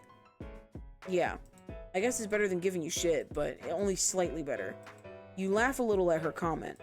I get you. Apology accepted. The boys are in full bucket seats, so you don't have to worry about them getting hurt. You need Catherine's help to scoop them up and get them into the lake holes. You're seeing Catherine for who she is. A flawed person, fight or flight, always on. He was right. You had a problem with romanticizing your relationships. You couldn't see Nora for what she was and felt bamboozled when you two were together. She even had the audacity to tell Nora she changed. See, this is where I wish I could, like, actually fast forward text. Because I can't just skip to the bad ending. But I want to actually read it. Yeah, Mama, I feel like the big robot that saves the day in Force Cadets. Cassie tries to push the boys on both swings. You watch she push Jaleel and push Jabari, giggling the whole time. You're gonna tire yourself out, sweetheart. Mommy, they're twins. Mama equal pushes like this. Cassie doesn't take no for an answer. She gets her stubbornness from her mother. I'm waiting for her to bounce and have to pee, because that's when I'll know that, like, I'm on the right path. Because I'm hoping that they don't make out. They shouldn't make out. Catherine returns your smile. Her grandfather got her a bike without training wheels. I remember that. Cassie knows how to read a map, use a compass. Very smart child. Your girl's exceptional. She's going to be out like a light when she gets home. Catherine holds the metal bar with her hands, leaning towards the kid's direction. You hear that, Cass? Harry thinks your bedtime will start as soon as you get in the house. Cassie rips her gaze away from the boys and sticks her tongue out at her mother. Nuh-uh, I sleep when I want. Hey, keep your tongue in your mouth. Yeah, Mama, we sleep when we want. Yeah, Mama, we sleep when we want. Blah, blah, bragging, blah, blah, blah. Okay, come on, Cassie. You gotta pee. You gotta pee. Come on. Hurry up and pee. Hurry up and pee. Hurry up and pee. You gotta pee. You gotta pee. Okay, she's gotta pee. She has to pee. And now okay, so they're going to the bathroom. We're gonna follow. We can't help but blush. This feels normal. This is the life. There's a bathroom nearby. We gotta get the twins. It's not a porta potty. Ew, no, yada, yada, yada, blah, blah, blah. Gender neutral bathroom. Thank you for being inclusive. It's easy to get the boys out of the swings. We meet up with Catherine. We see Joan. They hug their teacher. I think it's a little weird that you let your kids run into the bathroom and hug your teacher, though. Just saying. And then here's Cassie. She thinks you're pretty. Joan pauses, giving you and Catherine a once-over. I'm a bit disappointed I wasn't invited to your date. You mentally smack yourself. Yeah, because you were going to flirt with her while you were possibly on a date, but you're not on a date, so it doesn't matter. Ugh, I was looking at him like any other person, right? So what brings you two to the loo? I have to pee. She has to pee. He walks outside. We gotta hurry up and have them pee. You're surprised the inside of the bathroom is spotless considering the circumstances. There's 3 separate stalls, so thankfully Cassie does her business in one of the other ones. She finishes before the twins naturally, so by the time they're done, she's already drying her hands. I mean, let's be honest, rather it be the teacher. Okay, that's fair. Boys, can you escort Cassie to Miss Dot while Catherine and I use the restroom? There's a small window on the top of the bathroom door where you can see the top of Joan's head. You feel much better knowing that the kids are safe with Joan. Race you! Jabari doesn't bother with putting his hands underneath the gyre. He sprints towards the door. Jaleel, don't let her get away. But this is the best part. I like the smell and the bubbles. Jaleel bumbles behind Jabari. Cassie opens the door. Joan greets the 3 of them with a smile. You exhale, quite pleased with yourself. Although brief, you created some alone time with Catherine. Speaking of Catherine... someone was in a good mood today. Okay. To tell the truth, I haven't had this much fun in ages, and Cassie likes you a lot. I can't date anyone because she ends up hating their guts. Oh.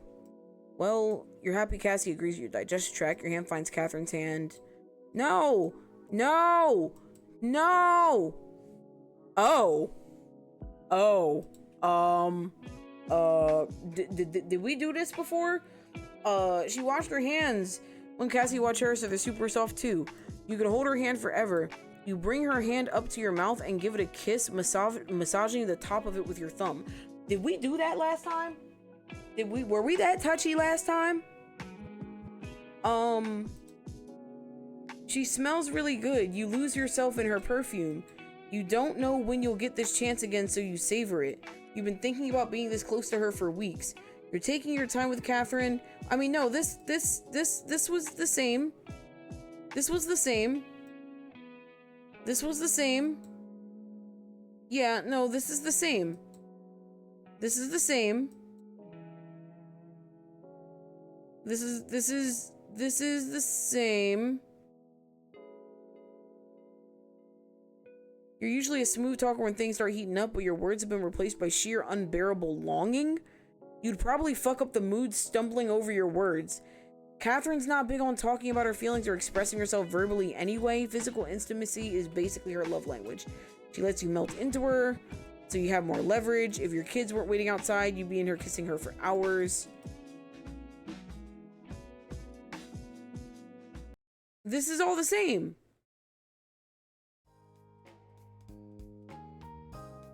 This is all the same.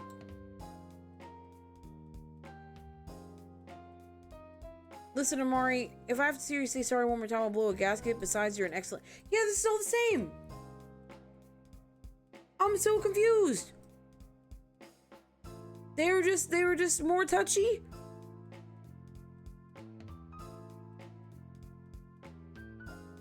I feel like...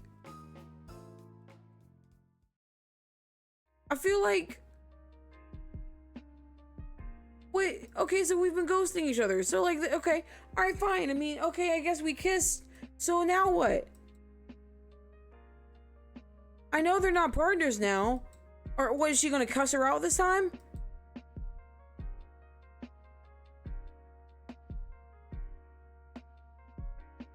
Let's see. There's Cassie and her mama. Can we say hi? Yeah, sure. Ooh, you get out of your car, they're holding your hands, you hold yourself and muster the courage to look up at Catherine. Hi, Amari. How have you been, Catherine? It's nice to see you. Catherine hesitates to respond, like you accidentally made her relive memories she wanted to keep locked away. Don't say sorry. Something like that. That's it? That's all? Oh! Okay, I understand now. I understand now. Because of the other actions, it's a bit, because she, that's it? That's all she has to say? In what world is this fair? Catherine, do you have any idea how much emotional turmoil you've caused me? Excuse me? You're excused. You can't just make out with me in the bathroom and then pretend like nothing happened. I get that you're angry. I would be too if I were you. But do we really have to do this now in front of the kids? The kids are the only reason I was even able to see you in the first place. You calm down before you continue. The boys don't like it when you're angry, and you don't like being angry around them. You have to be a role model for them. You have to show them that you can't solve your problems with angry outbursts. You'll apologize to them later. You act like you're the only one that's been hurting this entire time. I had no idea you were this self-centered. Really? Because I don't think I've been self-centered enough. Right. Okay. Cassie, sweetie, let's get you inside before you're late. Catherine scoffs at you while taking Cassie's hands. She marches towards the school's entrance, but not before giving you a murderous glare from the top of her glasses. You don't think you said anything that bad to warrant such an evil look, so now you're starting to second guess yourself. Did you cross a line just now? You're not coming back from this. Yeah, you two are never getting together. Tell her you both matter, don't you? Back at it at the Bad Decisions Depot. That's what the achievement is, by the way. Okay, so that was the bad ending. So that was the bad ending. It's only 10 o'clock. So we have time. We've got a lot of time.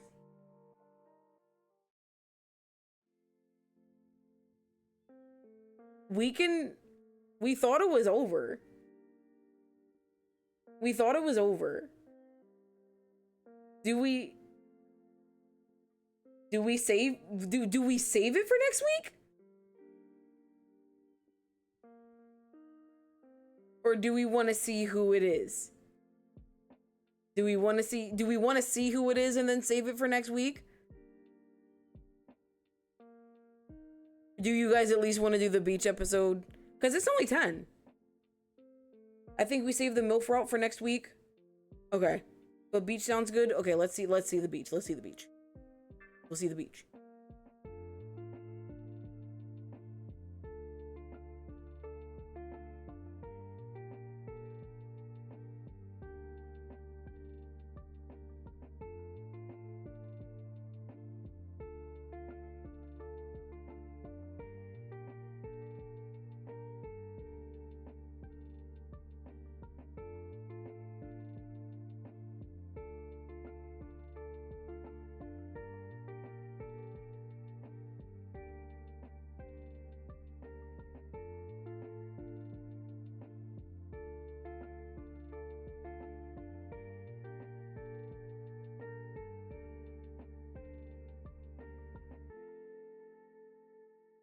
Loading for a while.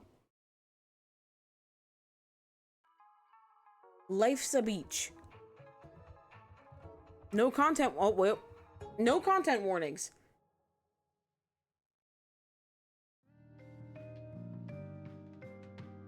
Our struggling singles deserve a break after all the dating they've done. We're proud of them and proud of you, the player, for helping them navigate their ever-crumbling love lives. Self-reflection and learning that actions have consequences is a harrowing experience, but our struggling singles did not walk their routes alone. If Malik, Yolanda, Amari, and Anaya were real, they would thank you. Unless, fortunately for our loveless cast, the Jersey City Pier is bustling with both tourists and natives alike. From free concerts to shoreline fish seeing, there's no shortage of things for them to do to take their minds off things. No more failed dates and making the wrong choices at crucial moments. It's time for relaxation and smooth jazz. We mean it. This is bonus content. There are no choices, just vibes. It's 100 damn degrees out. Ain't that the truth, Malik? We never said the vibes wouldn't be rancid, though. Why does walking the pier feel like I'm gargling Satan's ball? Yeah, not even gonna lie, that shit was gay as hell. Alonzo, in the flesh. What are you doing here? I could ask you the same thing, but I won't, but I'll ask when you started saying gay things to yourself. Hey, you can't answer my question with another question. You stalking me or something? Please. You think I want to see you outside of our workout sessions? Damn, okay, I get it. I jog the pier 3 times a week. It's a coincidence, that's all. So, what brings you to the pier, my star student? Getting some exercise on in the side? Don't overwork yourself.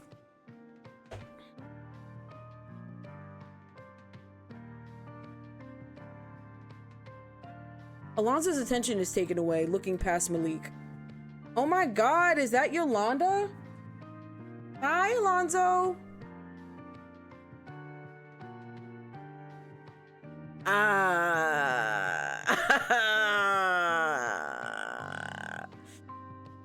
This is awkward. Ooh. Yeah, you should have that face, buddy. You should have that face, buddy. Yolanda gives Malik a quick look over, a brief frown on her face before she returns her attention to Alonzo. Alonzo, hey. Oh, of course you guys are friends. Oh, and Malik? Rocky, my man, it's good to see you. How's my favorite yoga twin? Pretty good. Rocky told me about some fishing contest that was going on by the shore, and you know I can never turn down some fish action.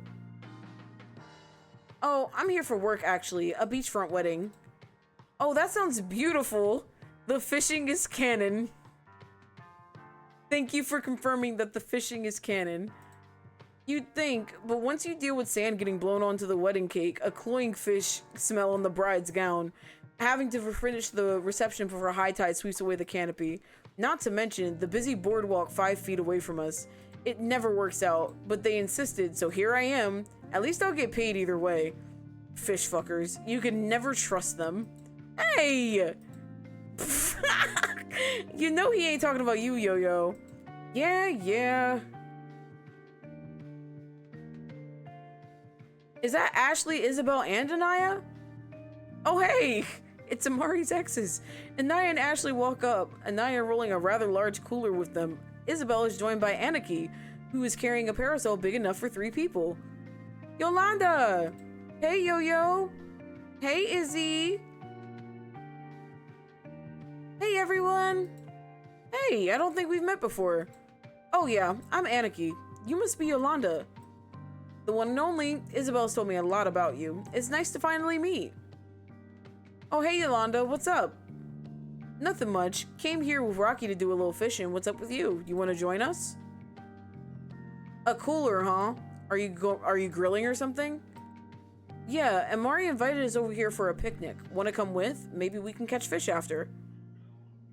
Oh, she did tell me about that. Shit, I totally forgot. I can run to the store and get something to sip on for the group. Gotta get some sunscreen anyways. Don't want to look like that old lady who wanted the chocolate from SpongeBob. Shit, I knew I was forgetting something. Where's your...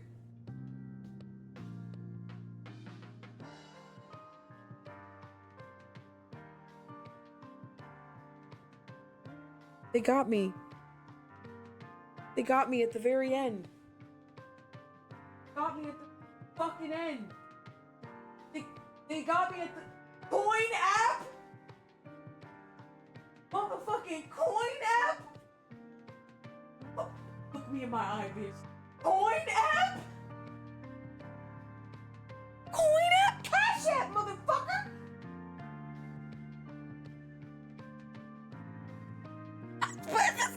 Coin app! Coin app. Coin app.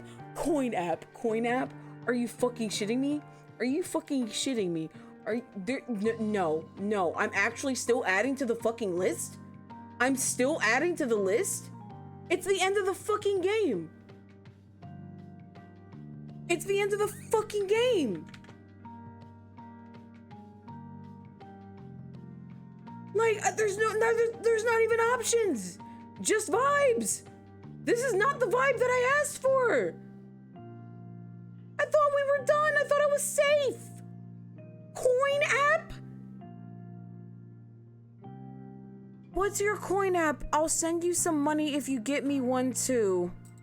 As they go on, in comes Amari, Biggs, and Adahi. Biggs carrying a rather large speaker on his shoulder. Okay, Adahi, once we get to the beach, I need you to help me set up the umbrella. You have to make sure that you do it this way so it doesn't break and fly away. Amari, what? What did we talk about? I don't have to baby grown adults.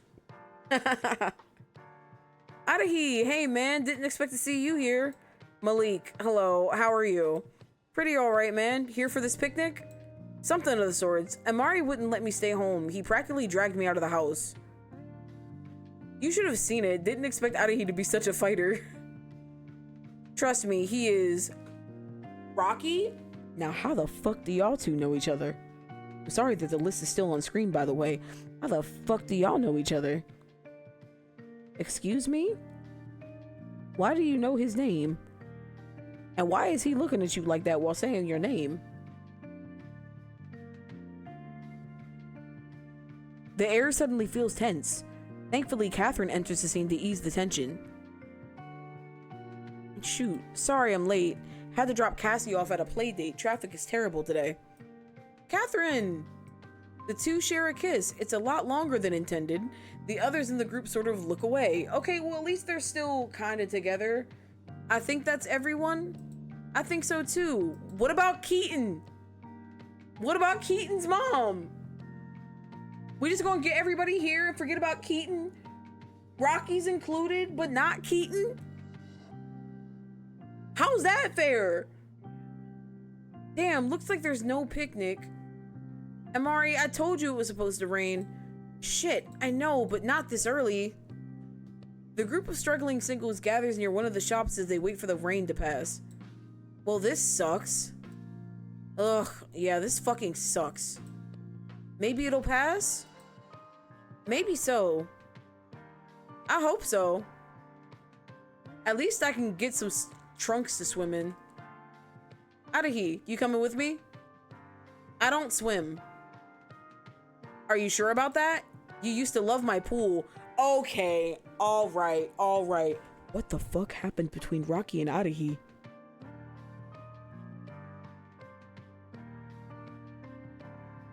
I smell a scandal. I need volume 2 right now. Anaya ain't here. Anaya is here. Anaya's here. I don't swim. Come on, Adahi. You don't have to go into the water. You can stand by the shore with me and Catherine. His hair, you know. Fine. I suppose I will. On the opposite side of the store. Oh, they have my name on a keychain. Oh my god, me too. There he is. Oh shit, so is mine. Oh my god, was Keaton the ex-boyfriend? Was Keaton the ex-boyfriend? Was it Keaton? Was it Keaton? Was Keaton the ex-boyfriend? Where's Scratz? Where's Scratz? I need him right now. Hold on. Where's he at?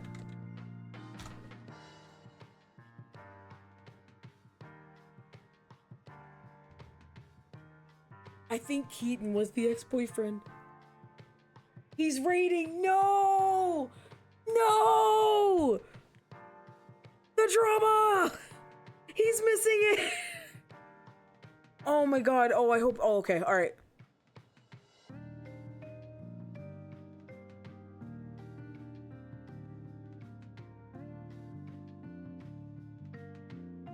I love how all these motherfuckers are just looking at him. He's here in spirit, but our brother is protecting the galaxy. Who invited this freak? Keaton? You know it.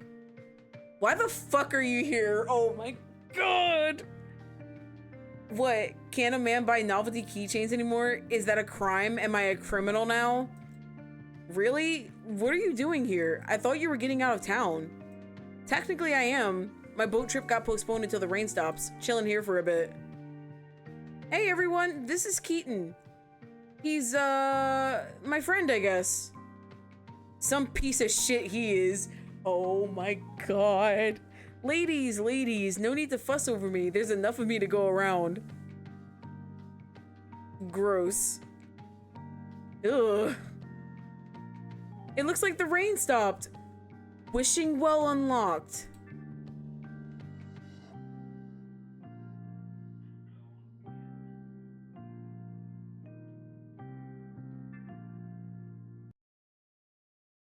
I unlocked the wishing well.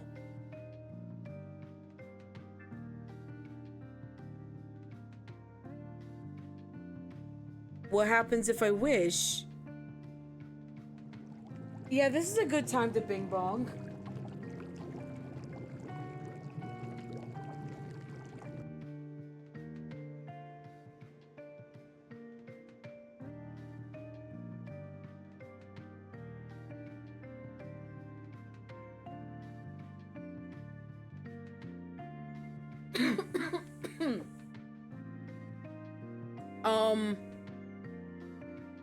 Okay,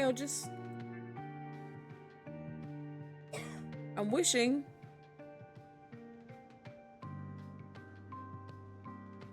Let's go to the beach. I love it. I love her swimsuit. It's so cute.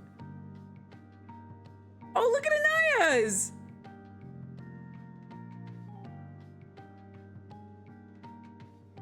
Wait, who's that? Because that's Malik. Who's it? Oh, is that Alonzo? Yeah, that's Alonzo. There he is. Everyone looks great. This is gorgeous. I love it. Look at Yolanda's swim outfit. That's so cute. Oh, I love this. This is great.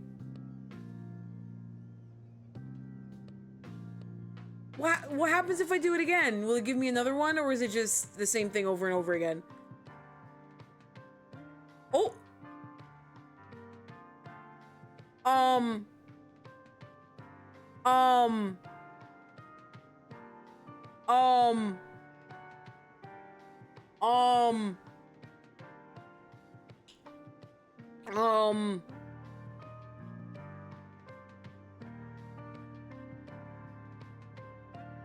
That's Keaton's mom.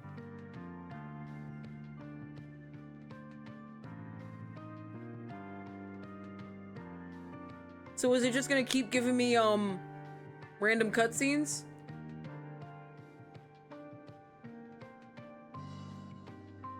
Or is it just giving me the cutscenes I don't have? Okay, I'm gonna go back and finish this.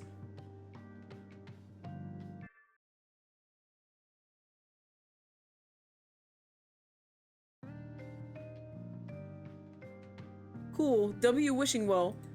Hell yes. True to the theater girl's words, the rain stopped. In its place, a sun bright enough to shine light on the horrors of your dating in your 20s. Come on, everyone, let's head to the shore. Yolanda, want a fish? See, Anaya's right there. Yes, as long as we put them back after. Yes, save the fishies. The day seemed to melt away while our struggling singles were being beaten by the sun with both hands. The joy of being around friends and having a good time more than made up for it, though. After hours of fishing, they decided to cool off at the beach and catch up with one another before heading home. They couldn't have asked for a more stress-free day, and it was all possible thanks to you, the player. Most of the cast of ValiDate can have a little rest and relaxation as a treat. Wait, what? Why'd you clip me? Why'd I get clipped? What did I do?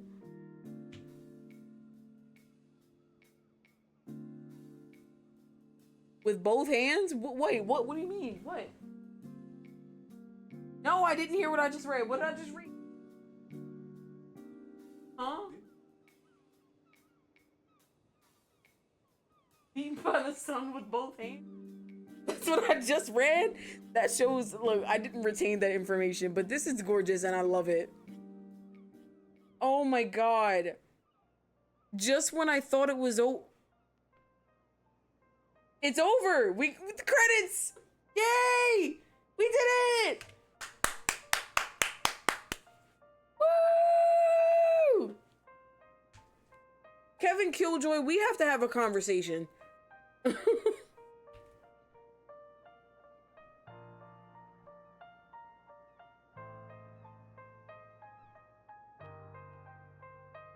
Good job, guys.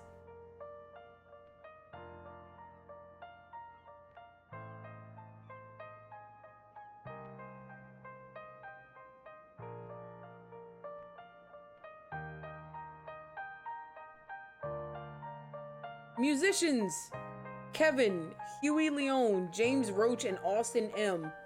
Thank you for the beautiful masterpiece. Ozzy B Gaming? Yeah, we beat another game! We beat another game on stream! First it was Breath of the Wild, now it's ValiDate for some godforsaken reason. Oh my god.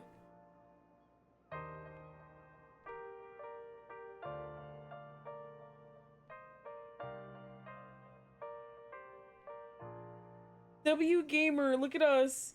We finished it. We did it.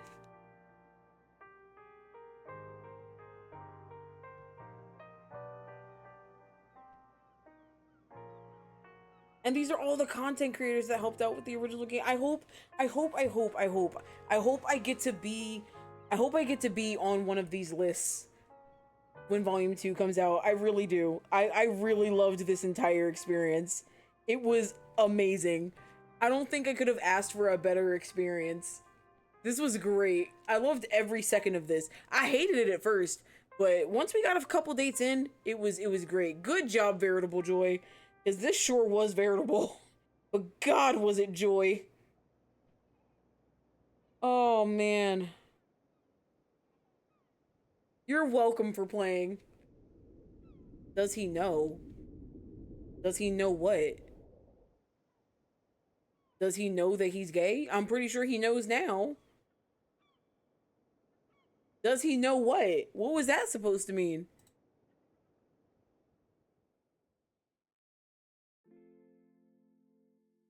Does he know he's gay? I'm pretty sure he does. At this point, he better, like... I'm sure he does. Like, we were on the exact same page. We really were, because I'm like, he better at this point. Like, I'm tired of his ass. He need to figure his life out. Alright, now for the... Oh. Game is still good. Now for the moment of truth. We're gonna save it for next week. We're gonna save it for next week. Okay? But based on that card art that we just got, this should be Keaton's mom.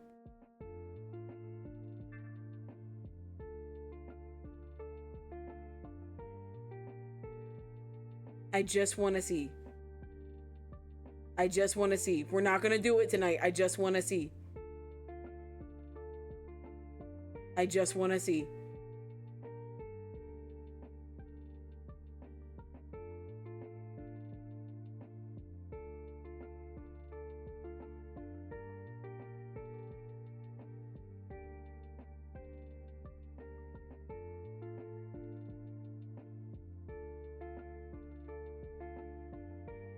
We're loading. Please keep loading. Me, absolutely terrified. I think it's a sign to wait until next week. I believe. I believe.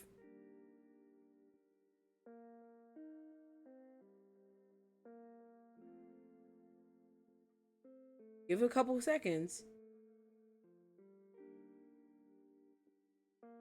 Because it's loading. Oh. Mother, I'd like to find. Mother, I'd like to find. That's funny.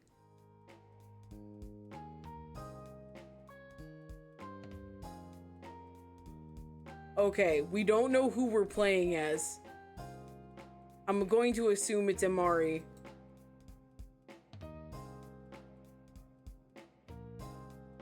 I just want to see. I just want to see.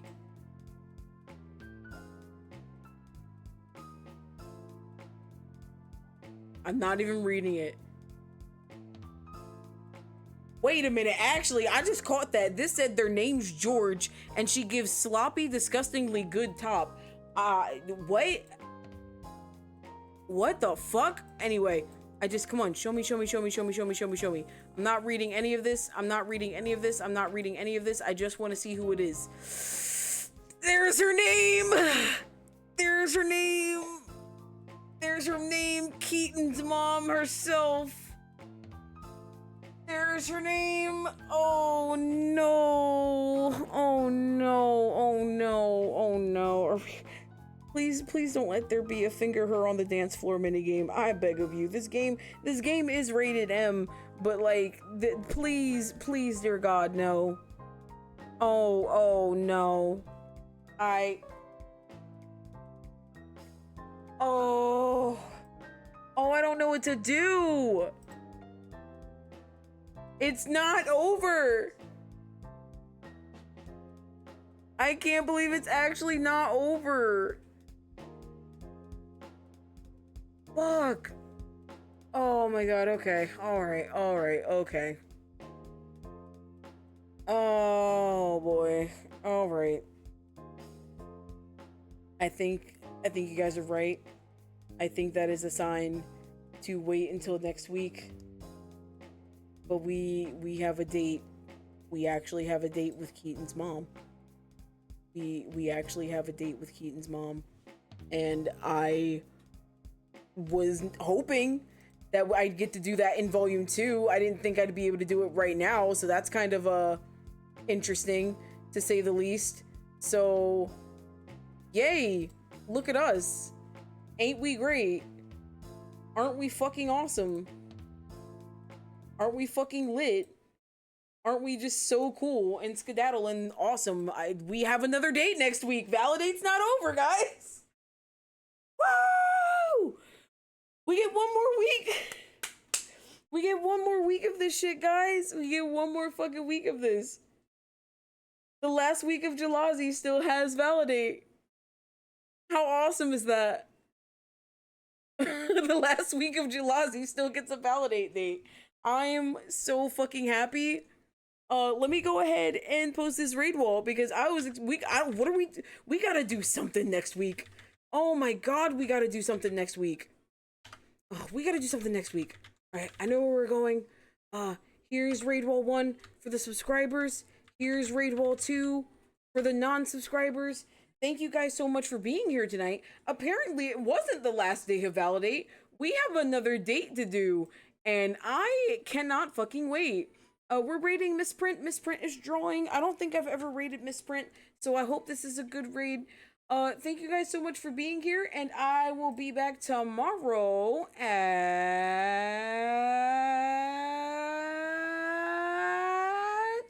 7 p.m. EST.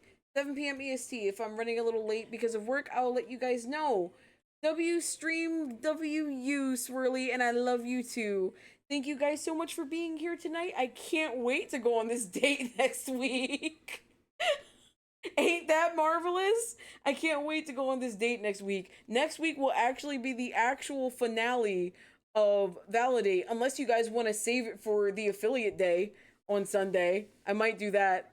We might save that date for the affiliate day on Sunday. Not this Sunday, but next Sunday, because it's gonna be that might be that I probably should do. I'm so excited. We'll figure out what to do next week for date night. I love you guys so much. Grab your stuffies, get comfy, have a good night, sweet dreams.